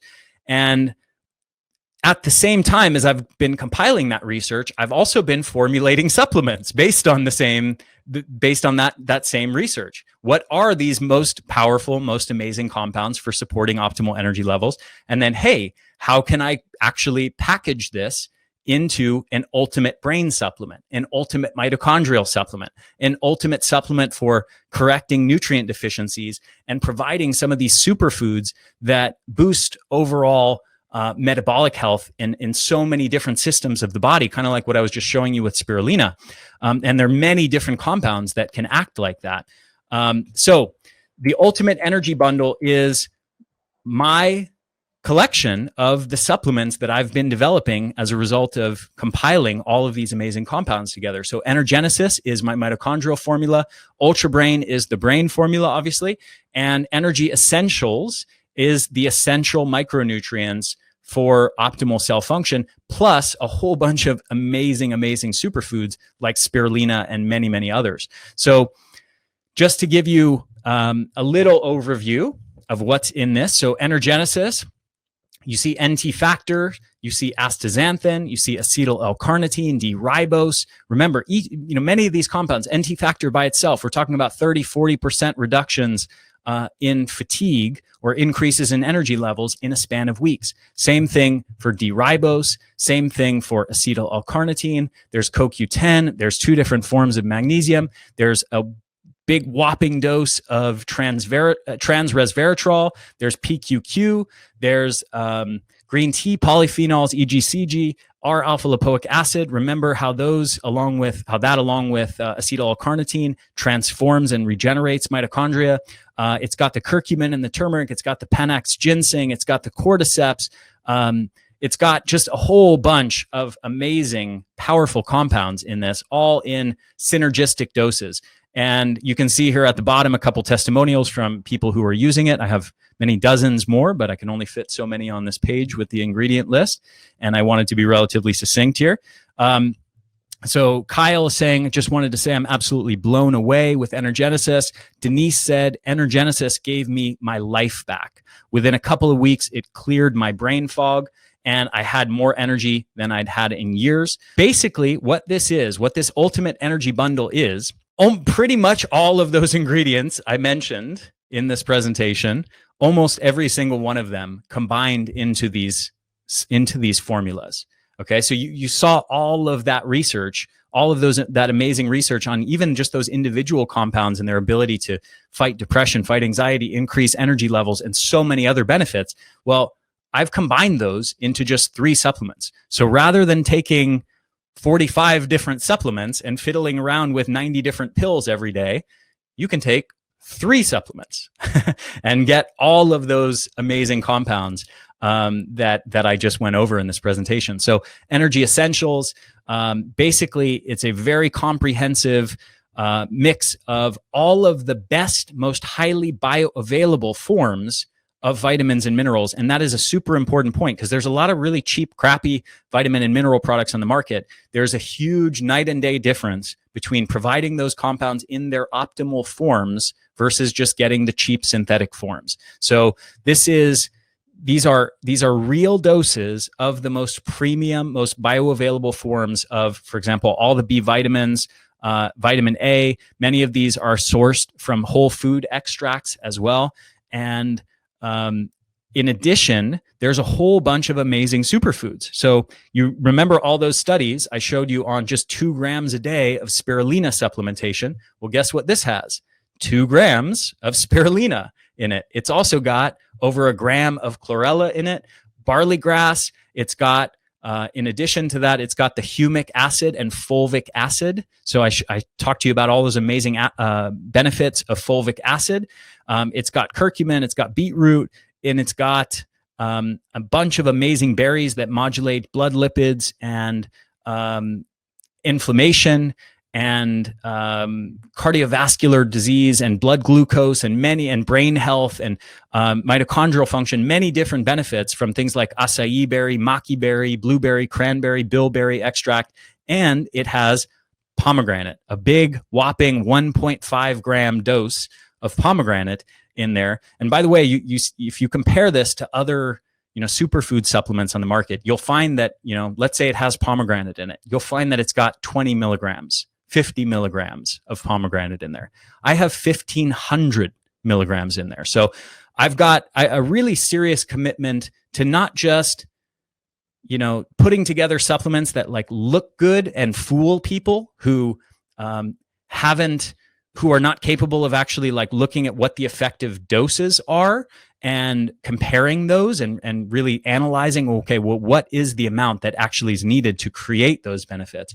Well, I'm actually putting literally 20, 50 times more of many of these compounds than my competitors are who are making similar products. So these are real doses, folks. This is 1,500 milligrams of pomegranate. That's enough to get the actual benefits of that ellagic acid turning to urolithin A and then enhancing mitophagy in that way that I described to you earlier. So amazing, amazing supplement. It's got all the B vitamins. It's got acerola and amla, which are amazing metabolic health regulators as well, and sources of vitamin C. I mean, this is just incredible stuff. Also, one other thing I'll mention, vitamin E as tocotrienols, as delta, and gamma tocotrienol. There is incredible research on those in terms of combating neurodegenerative diseases and especially anti-cancer effects of this particular very unique kind of vitamin E, and also anti-cardiovascular disease. I mean, just super impressive research. And again, 125 milligrams. If you look at the research on what is the dose needed to create all of those wonderful effects that I just described, anti-cardiovascular disease, anti-cancer, anti-neurodegenerative disease effects, guess what? I'm not skimping on the dose. It's 125 milligrams that's actually used in the research. So again, these are real doses. I'm not just putting these things in there in tiny doses so it looks good on paper and it's good for marketing. This is the real deal, folks. So, and then in addition, my latest supplement is Ultra Brain, which I have been absolutely blown away by the feedback on. It's only been out for about 3 weeks now, and I've gotten just so many raving testimonials of people talking about how this has just transformed their mood, transformed their energy levels. A couple people saying, I've tried a number of nootropics, including Qualia, which is a great product, by the way. That was really the one I was aiming to beat. It was the best one on the market before Ultra Brain, and he's saying Ultra Brain is the best I've ever tried, better than Qualia. Tim also reached out to me recently. He was trying to ask me if he could wholesale it at his health clinic, or buy it wholesale from me, I should say. And he said it's so much better than Qualia. Christina said, will Ultra Brain be in stock for at least a few months? I don't want to hoard, but I also don't want to run out ever. Thank you so much for an amazing supplement. And Getty said, I'm really very seriously impressed with Ultra Brain. I feel clearer. I even look clearer. I look less tired and I feel less tired. And Beth said, I really love Ultra Brain. I've only been taking it for more than a week, and yet I began noticing less in depression, less anxiety, and remembering more already. And you can see, if you look at the list of ingredients here, it's got that rhodiola in, again, a real dose. It's got lion's mane in a real dose. It's got a whole bunch of other compounds I didn't even talk about, which have amazing research on them. Choline sources like alpha GPC and choline CDP, which have shown anti-dementia effects and cognitive enhancing effects, Bacopa, anti-neurodegenerative effects, and brain health enhancing effects. Ginkgo, another amazing compound. There's that neurofactor we talked about with BDNF. Huperzine A is a compound that, I won't get into the mechanism. It acts on the choline system of the brain and has cognitive enhancing effects. There's another dose of acetyl L-carnitine in there. It's got the saffron in there. It's got the uridine in there. It's got the agmatine in there, the polygala, the N-acetyltyrosine, and more that I didn't even have time to talk about in this presentation. So this is what the Ultimate Energy Bundle is all about. And there are two options of how you can get this. So one is a 1 month supply. It comes with one bottle of each of these. And then there's a 3-month supply, which gives you a hefty discount. And that is $749. It brings the cost down to $83 per bottle. And that is, if you had just purchased it one bottle at a time, buying each supplement individually, it would be over $1,000. So you're getting a big, real hefty discount here by doing that 3-month bundle. And you can get it by clicking the button below this video or next to this video. Or if that doesn't work for you, you can't locate it, there's also a link that you can go to, theenergyblueprint.com/ultimate energy bundle with dashes between it. So that is the presentation, guys. I hope you enjoyed it. And the other thing I want to mention, of course, is, what I've given you here is a list of all these amazing compounds. You don't have to get these things from me. You don't have to get Energenesis Ultra Brain Energy Essentials. You can go buy some of these supplements individually. You can go, let's say you just want lion's mane and pomegranate and spirulina. You can absolutely do that. And I'm giving you the tools and educating you on the science to be able to go out and you can get these compounds from a lot of different people. But to be quite frank, and you're welcome to test this out for yourself and price things out.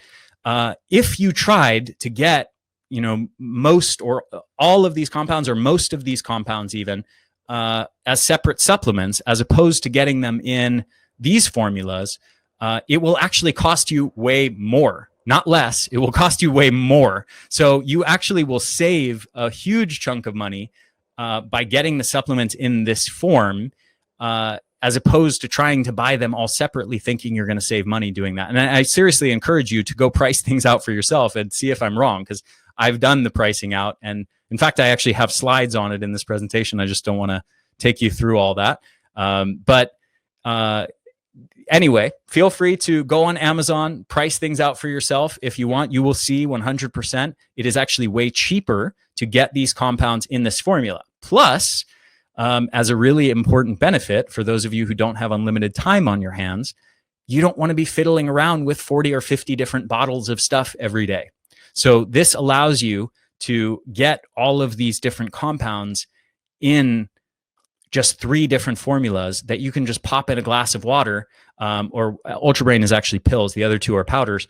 You can pop the 2 in a glass of water and then take a few pills, and then boom, literally in less than 5 minutes, probably more like 2 minutes, you have consumed a whole bunch of ingredients that literally have the capacity to dramatically reduce your depression, your anxiety, improve your brain health, dramatically improve your overall metabolic health, dramatically reduce your risk of numerous different diseases, and increase your energy levels all at the same time. So this is just a killer deal. I highly, highly recommend you to click the buy now button, choose which option you prefer, 1 month, 3 month, and get started. These are amazing, amazing compounds. So with all of that said, I'm going to take some questions from you guys now. So I'm going to turn the chat back on. And if you guys have any questions, please let me know. Hope you enjoyed the presentation, by the way. Julie, any concern with overdosing these compounds? Yeah, really good question. Obviously, we've paid a lot of care to that and formulated all the different supplements to have very, very minimal overlap and very little risk of, essentially no risk of actually having a toxicity and exceeding the safe limits of any compound. Now, I'll mention one compound in particular. There's one of very few compounds that actually has any overlap. I would say magnesium has a little bit of overlap between all 3 to some extent. But you're still within safe limits of that. Absolutely. It's a very safe compound also. But acetyl L-carnitine, there's 700 milligrams in Ultra Brain, and there's, 700 milligrams in Energenesis as well. Now, what that does together, having 700 milligrams in both of them, it puts you pretty kind of smack dab in the middle of the optimal dosing range for acetyl L-carnitine. So you're still very far away from like an amount that would be any concern with toxicity, which might be, off the top of my head, I don't know the exact amount, but it's probably in the neighborhood of like 8 or 10 grams a day. So you're still well below any threshold of concern of toxicity and harm, and right smack dab in the middle of the optimal dosing range. Allison said, are your supplements vegan? So I would, in general, say yes. The one caveat I'll say is with Energy Essentials, the vitamin A and the vitamin D are technically in forms that are found in animal foods, not plant foods. Now, they are not like extracted from animals, but they're in the forms found in animal foods rather than plant foods. So, well, the vitamin A and Energy Essentials is a mix. Okay, so it's partially from plant foods and then also partially in the form of retinol palmitate.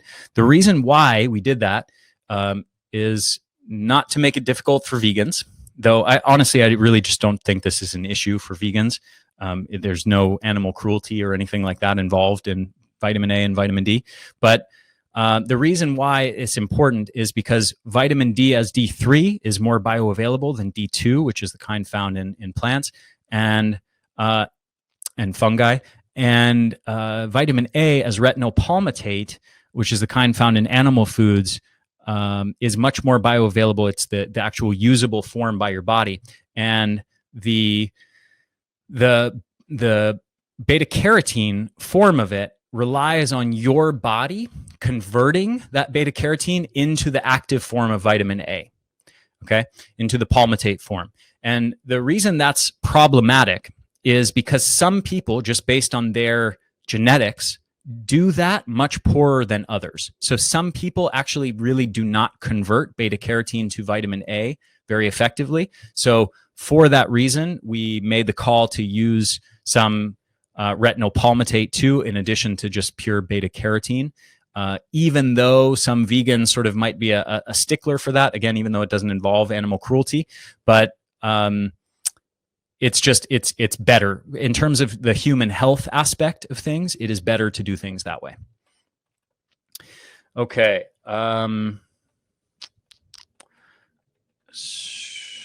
CR said, how long do you have to take these? Months or years? Well, so, I mean, you can look to the evidence that I just went over in this presentation as a good guide of that, right? So I showed you a lot of studies that showed many benefits. For example, if you think back to like rhodiola or uridine, many of those studies showed a huge decrease in depression within literally 7 days. Okay, so with using these compounds, I would expect you to notice profound improvements within about a week of using them. And certainly once you get out to about 4 weeks of using them, you should notice really profound improvements in your energy levels and your mood as a result of using these. Now, as one other thing I'll sort of point back to is, if you remember one of the studies I went over with Lion's Mane, they showed how it improved cognitive function all the way out to 16 weeks. It kept improving it. And then they stopped taking it at 16 weeks. And then as soon as they stopped taking it and they measured 4 weeks later, it started, the cognitive performance started to drop again, right? So what that means, in other words, is it's beneficial as long as you keep doing it, right? So it's the same thing with like eating a good diet or doing exercise. You can't just do it for like 3 months and then you get to go back to eating a crappy diet and not exercising, but you still get the benefits of that 3-month period where you ate well and did exercise. It doesn't work that way. If you want to get the benefits of eating well and exercise, you have to keep doing it. Same exact principle here. Natalia, are any of these 3 products without lemon/citrus extract? The only one that has any, okay. So the Energy Essentials has a couple like citrus and berry extracts, and it also has folate from organic lemon peel. And then Energenesis does have a citrus bioflavonoid extract, which I wouldn't suspect would cause any issues for you. But yeah, so technically those 2 compounds both have at least something from citrus. Ultra Brain does not. So if citrus is a no-go for you for some reason, if you're like allergic to citrus, then yeah, that would be the information you need. Scott said, do you have a 5-month offer and price? I do not, Scott, because quite frankly, the 3-month option is as low as I can go as far as my margins, because these supplements, one of the things I want to point out, I really, and I can't emphasize this enough, and you guys have to kind of trust me on this one, or actually compare my supplements to other supplements. But I'm one of very, very, very few supplement companies that are actually putting real doses of a big array of compounds like this.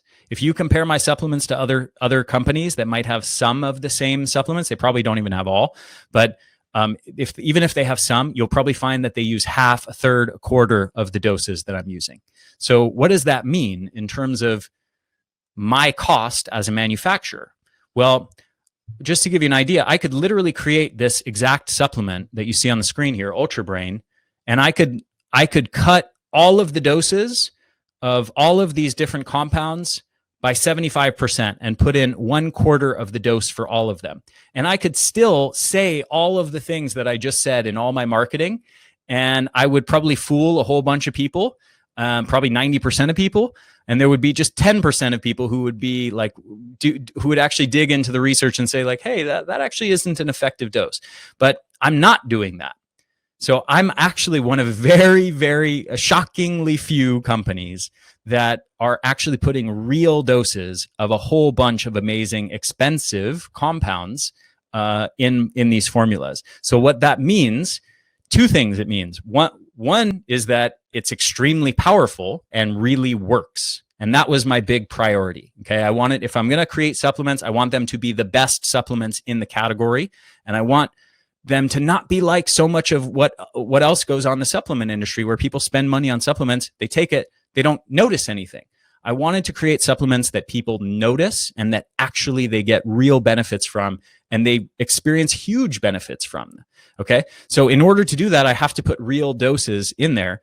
The problem for me is my costs to produce these supplements are astronomical in the supplement world. So when I talk to other like supplement formulators and I tell them what my costs are, their mind is blown. They cannot believe that I would ever spend this much to formulate a supplement. And I'm telling you, my cost to formulate these is literally like 5 to 10 times, 500 to 1,000% higher than is sort of the standard state of thinking of how much supplement manufacturing should cost.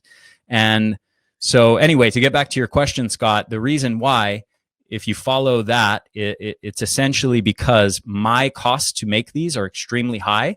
And so there's only so much reduction in price that I can do. So anyway, the margins for me are extremely small. Many companies have margins that are, 500%. They make a supplement that costs them $6 to make and they sell it for $50 or $40 or $30 or whatever. It's 500% margins. My margins are a tiny, tiny, tiny fraction of that, not anywhere close to that, I assure you. So, and it's all about, again, just prioritizing creating supplements that actually work for the people who buy them. Nona, how is it possible to include so many nutrients in a few pills or the powders? Yeah, great question. This is actually like a fundamental limitation for supplement manufacturing. So what I mean by that is when it comes to pills, first of all, most people don't want to deal with powders. As a supplement company, you don't want to deal with powders because if you take a lot of these ingredients, which they taste nasty, they do not taste good, and you just put them in a powder form and you have to rely on somebody taking it not in capsules, but in powder form, now you have a taste problem. And so then now you have to spend thousands or tens of thousands of dollars to work with taste formulators to figure out how to make this nasty tasting powder taste good. Okay. And so most people don't want to do that, and they don't want to deal with all the complaints of people still saying, hey, I don't like the taste of this, I don't like the taste of that. So instead of playing that game, what most supplement companies do is they just say, well, let's put it in pills.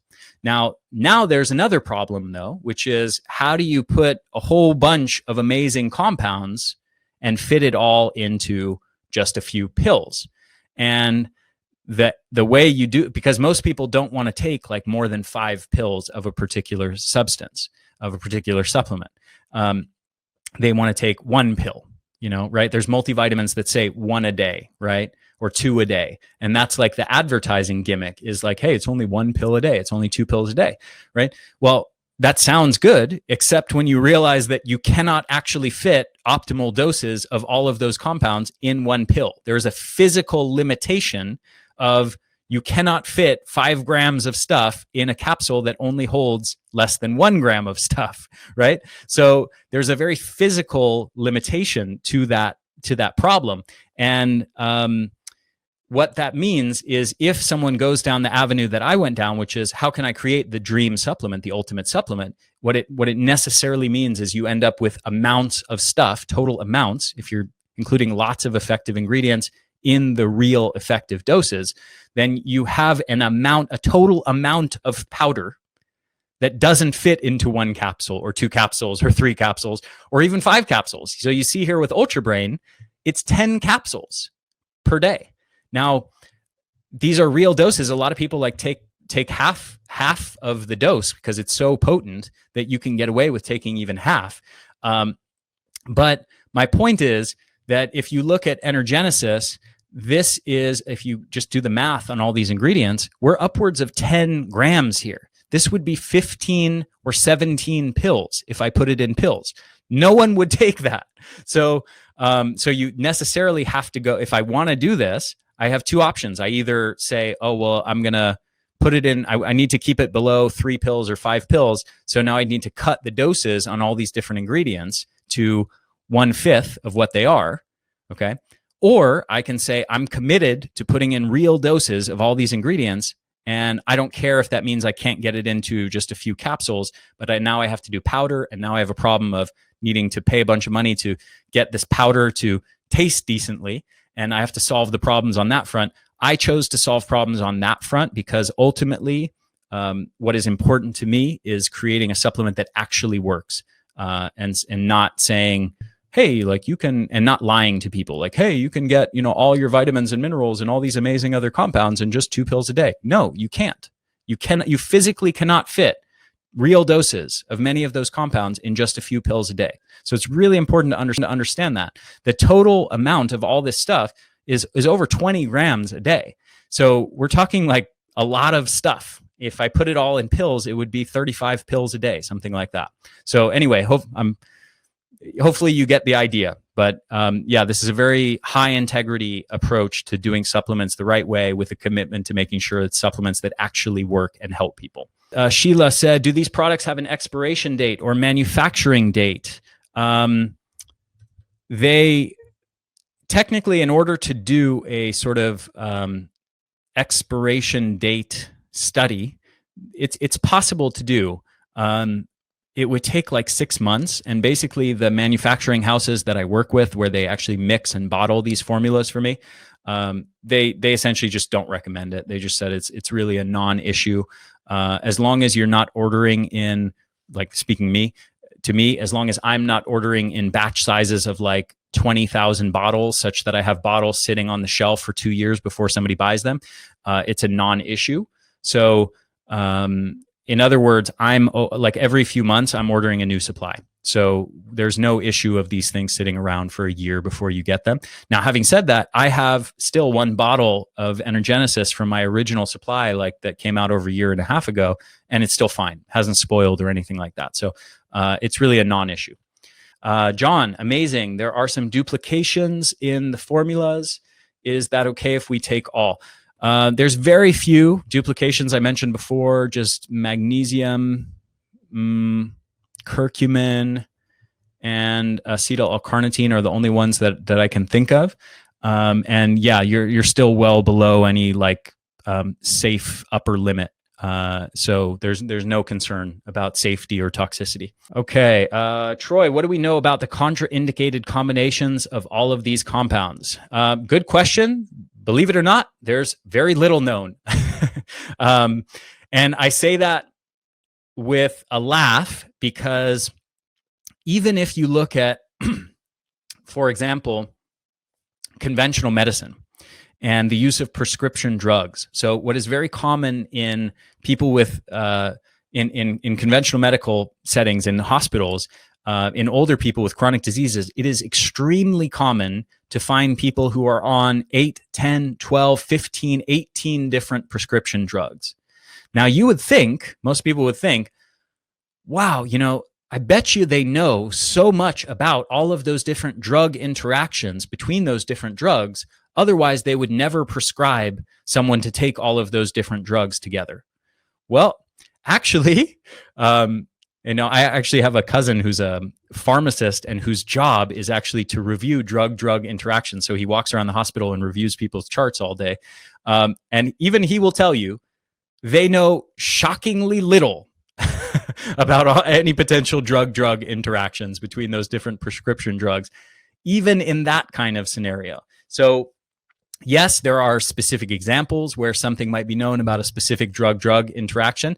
However, I would say probably 99% of potential drug-drug interactions are unknown. There is zero research on them. So the same is very much true here. As you saw through a lot of the studies that I cited, very few of them are using combinations of supplements. There's a few maybe that use like acetyl L-carnitine with alpha lipoic acid, and they show a synergistic effect. There's other similar examples of that, but to be fair, there's also studies that use like obviously comprehensive multivitamin, multimineral supplements. However, it's rare even for those studies to use optimal forms of the vitamins and minerals. So a lot of that research is flawed too. So anyway, my point is, unfortunately, most of that research doesn't exist.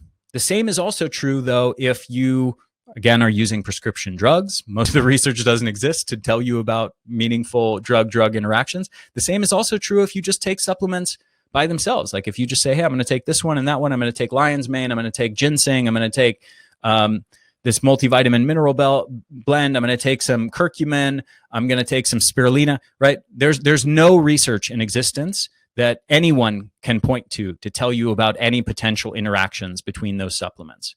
There are very rare, like specific examples of like, hey, don't take this and that. But in general, almost nothing is known. But fortunately, it's way less of a concern with supplements than it is with prescription drugs, where you might have an interaction that might be lethal. In this case, well, let me put it to you this way. I've been taking all three of these supplements for a few months now. I'm still alive. So in general, when it comes to supplements, the bigger concern is like competing compounds that might compete for absorption. So like, for example, calcium and magnesium and zinc and things like that. There's some competing interactions between different minerals. Those kinds of things can happen, but there really is not a concern over like, oh, what happens if you take B vitamins with lion's mane, with rhodiola? Are they going to like interact in some way that's going to cause side effects? Most likely there's no issues around that in nearly every case. So anyway, I gave you a little bit of a long answer because I kind of had fun with the prescription drug side of things on that one. Dana, I'm struggling post-COVID and my doctor sent me your way. Your presentation was enlightening. Awesome. So glad to hear that. Nandita, when is the best time to take the supplements? Can they be taken together? Yeah, good question. They absolutely can be taken together. In general, I would say with Ultra Brain and Energenesis, it's great to take them in the first half of the day. So either with your first and or second meal of the day. And then with Energy Essentials, really any time of day. And they can be taken together. Janelle, great presentation. Going back to melatonin, I've always been told not to take it long-term. Do you need to worry about that if microdosing? Yeah, so I didn't speak to that explicitly, but basically what I was alluding to is if you do very, very small microdoses, It's a way to get a little extra sort of supraphysiological dose of melatonin in your system on a nightly basis, on an ongoing basis, in a safe way that's unlikely to cause any negative side effect.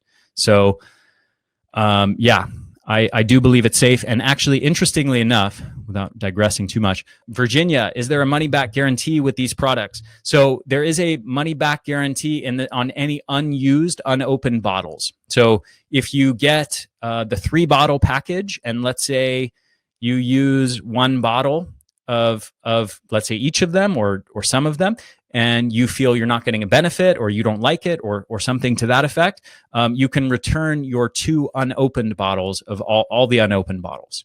So that's perfectly fine. But by virtue of the fact that I described earlier, the fact that, you know, my costs for these are sky high and my profit margins are tiny, I simply can't operate in that kind of model where, you know, a lot of people who produce a supplement that's like costs them $3, they sell it for $40 or $30, and then they say, hey, we'll give you a money back guarantee. If you don't like it, you know, you can return your opened used bottle to us and we'll give you a refund.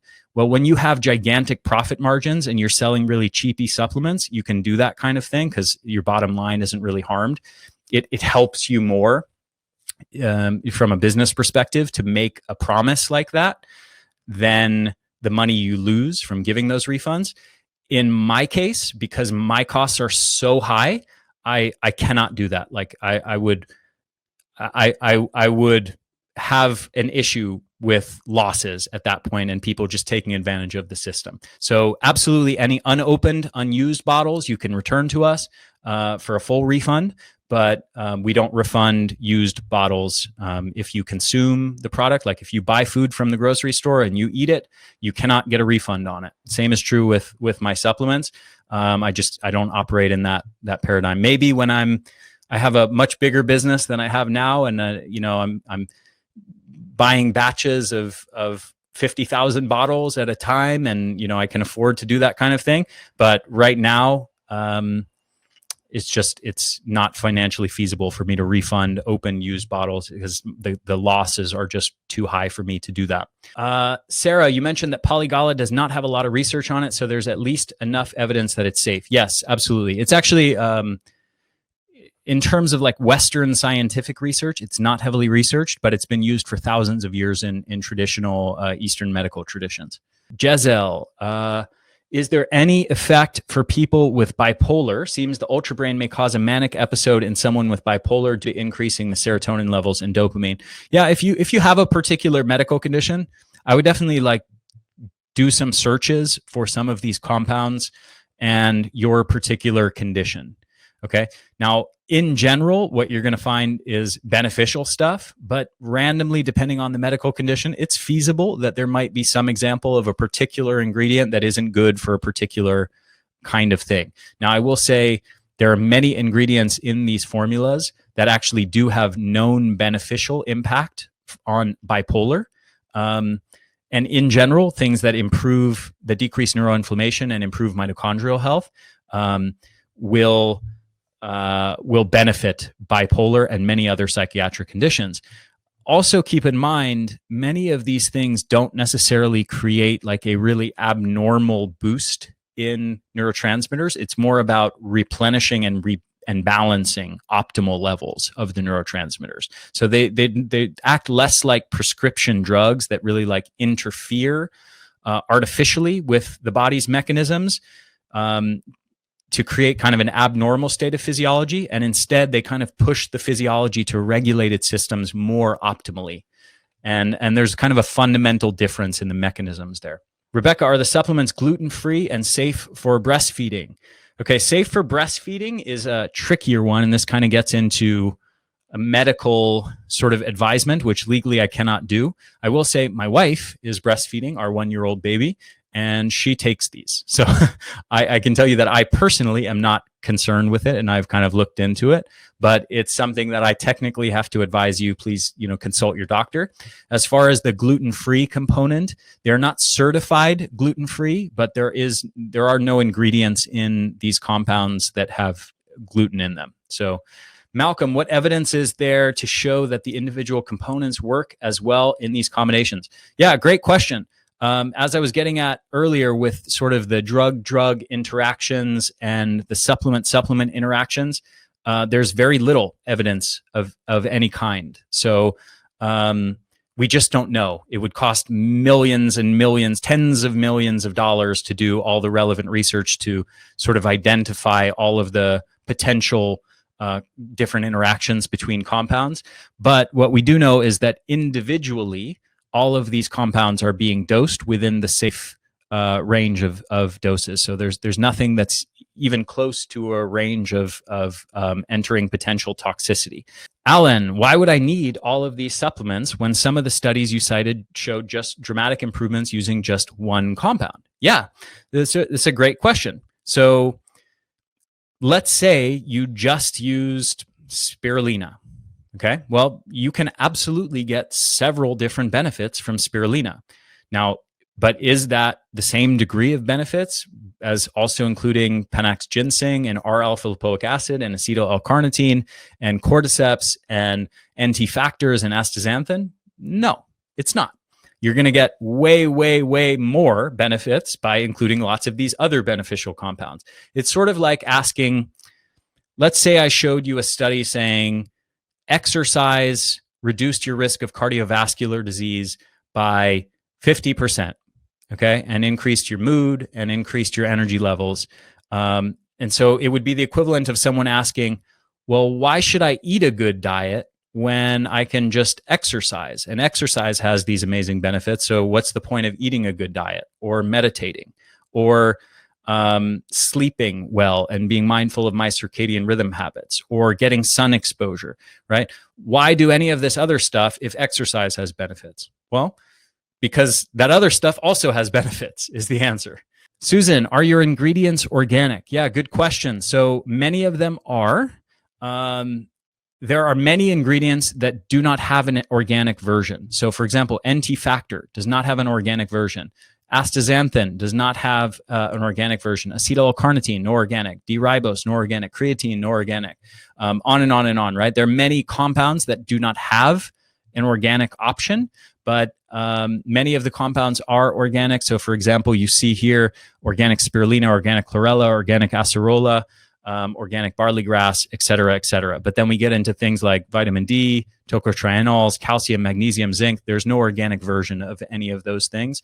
Then we get into curcumin, ginger. These are organic, right? So yeah, I do organic whenever possible. There are rare cases where an organic version of something might be like 20 times higher price than the non-organic version. And it's in such small amounts that there's really no concern over like pesticide residues or something like that. But I do source organic whenever possible. Emily, are these safe for teenagers/kids? If yes, do you have any recommendations for dosing? I wouldn't do kids younger than 10, though I will say my 3-year-old son sometimes asks me for Energenesis, and he really loves it. And it's really cute to see a 3-year-old ask for Energenesis. Just the way he says it is very cute. So in general, I wouldn't advise it for kids, but you can see that I'm confident enough in the safety that I allow my own 3-year-old son to drink some of it. Now, I definitely would not give an adult dose to a kid. I would at least cut it in half, if not like a quarter dose. And as far as teenagers, yes, I would not be concerned about that. And I would probably start with something like maybe a quarter even dose, but probably a half dose for teenagers would be about right. Jamie said, how do you recommend someone dependent on stimulants get off them? Yeah, weaning off them slowly. And then tyrosine and DL-phenylalanine are extremely useful in that process to minimize the withdrawal side effects from the supplements. Just taking UltraBrain also would likely be extremely helpful in minimizing the side effects of the withdrawal symptoms when you're weaning off of supplements. Robert, do you offer an affiliate program? Yes, I do. And you can reach out to Melinda at theenergyblueprint.com and she can get you set up with that. Denny, EBP member discount. For this one, no, because again, these are basically like the rock bottom of my, as close as I can get to my costs for these supplements. So I can't offer any further discounts, but this is already very heavily discounted. Connie, are they dairy free? Yes, they are completely dairy free. Jezel, thank you so much for a detailed and thorough answer to my question and all the other questions. Much appreciated. Yeah, thank you. Okay, wrapping up here.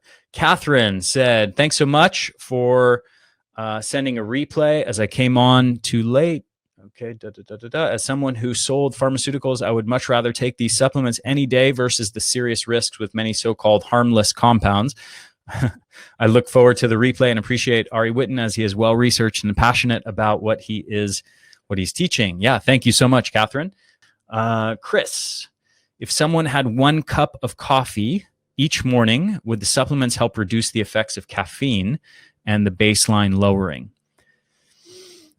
That is a really good question. I don't think so, but it's speculative. It is actually possible that some of the ingredients may work to sort of counteract some of the negative mechanisms of caffeine, especially on the adenosine neurotransmitter system in the brain.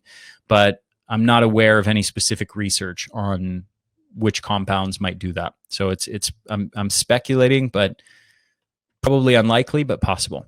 Hi, H says, I use a supplement called MSM. Is that okay to use with your supplements? Thanks. Yes, it is. And MSM is a really nice compound. Cindy, do these cover minimal mineral needs? Yes, absolutely. Jean, I want to reach out to customer service. You mentioned a name. Would you please say it again? It's Melinda at theenergyblueprint.com, or you can just do support at theenergyblueprint.com. Wendy, I ordered to Ireland. Can I get another batch in 3 months for the same amount?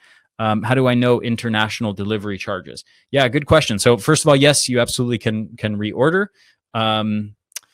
Right now, we don't have auto ship in place, but so right now it's just on you to manually reorder how much you want.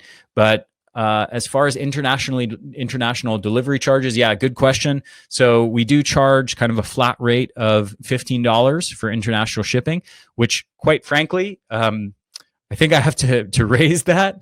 I haven't done it yet, but I've discovered that depending on the country it ships to, it often costs me significantly more than that. So I end up losing money by charging only $15. But right now it's only $15. And then as far as the depending on what country you live in, you may have to pay various customs fees and whatever taxes your government charges you. Please understand, sometimes people are confused about this and they think it's me charging them, and then they get mad at me. And I'm like, hey, this isn't about me. I have nothing to do with it. This is between you and your government and whatever customs and taxes they want to charge you. And some countries are weird about that, and other countries are more lax about it. So, but just, it has nothing to do with me, and I can't tell you what unique sort of fees your particular country would charge. Sheila, excellent presentation and orientation about your product. Thank you for giving us the chance to improve our functioning and brain health. Yeah, thank you, Sheila. Okay, so that is it, everyone. Thank you so much. Again, last words I want to just say, make this investment in your health. If you're on the fence, these are amazing products. You're going to notice a very, very significant benefit in your life, in your energy, and in your mood, and in your cognitive function by taking these. And over time, you're absolutely going to have a dramatically decreased risk of many different chronic diseases as a result of taking these. So huge investment in your health. Do it. I promise you won't regret it. And any bottles that you don't use, let's say you order the 3-month supply and you take that first month, if you don't notice huge benefits in your life and you're like, hey, I don't think this is worth it, please return the unopened bottles to me for a full refund. My number one goal here is I want everybody to be happy customers and to get profound benefits from taking these supplements. So try it out for a month, and I really think you're going to love it, and I think you're going to benefit massively from this. And I hope you guys enjoyed this webinar, and I'll hopefully see you again very soon.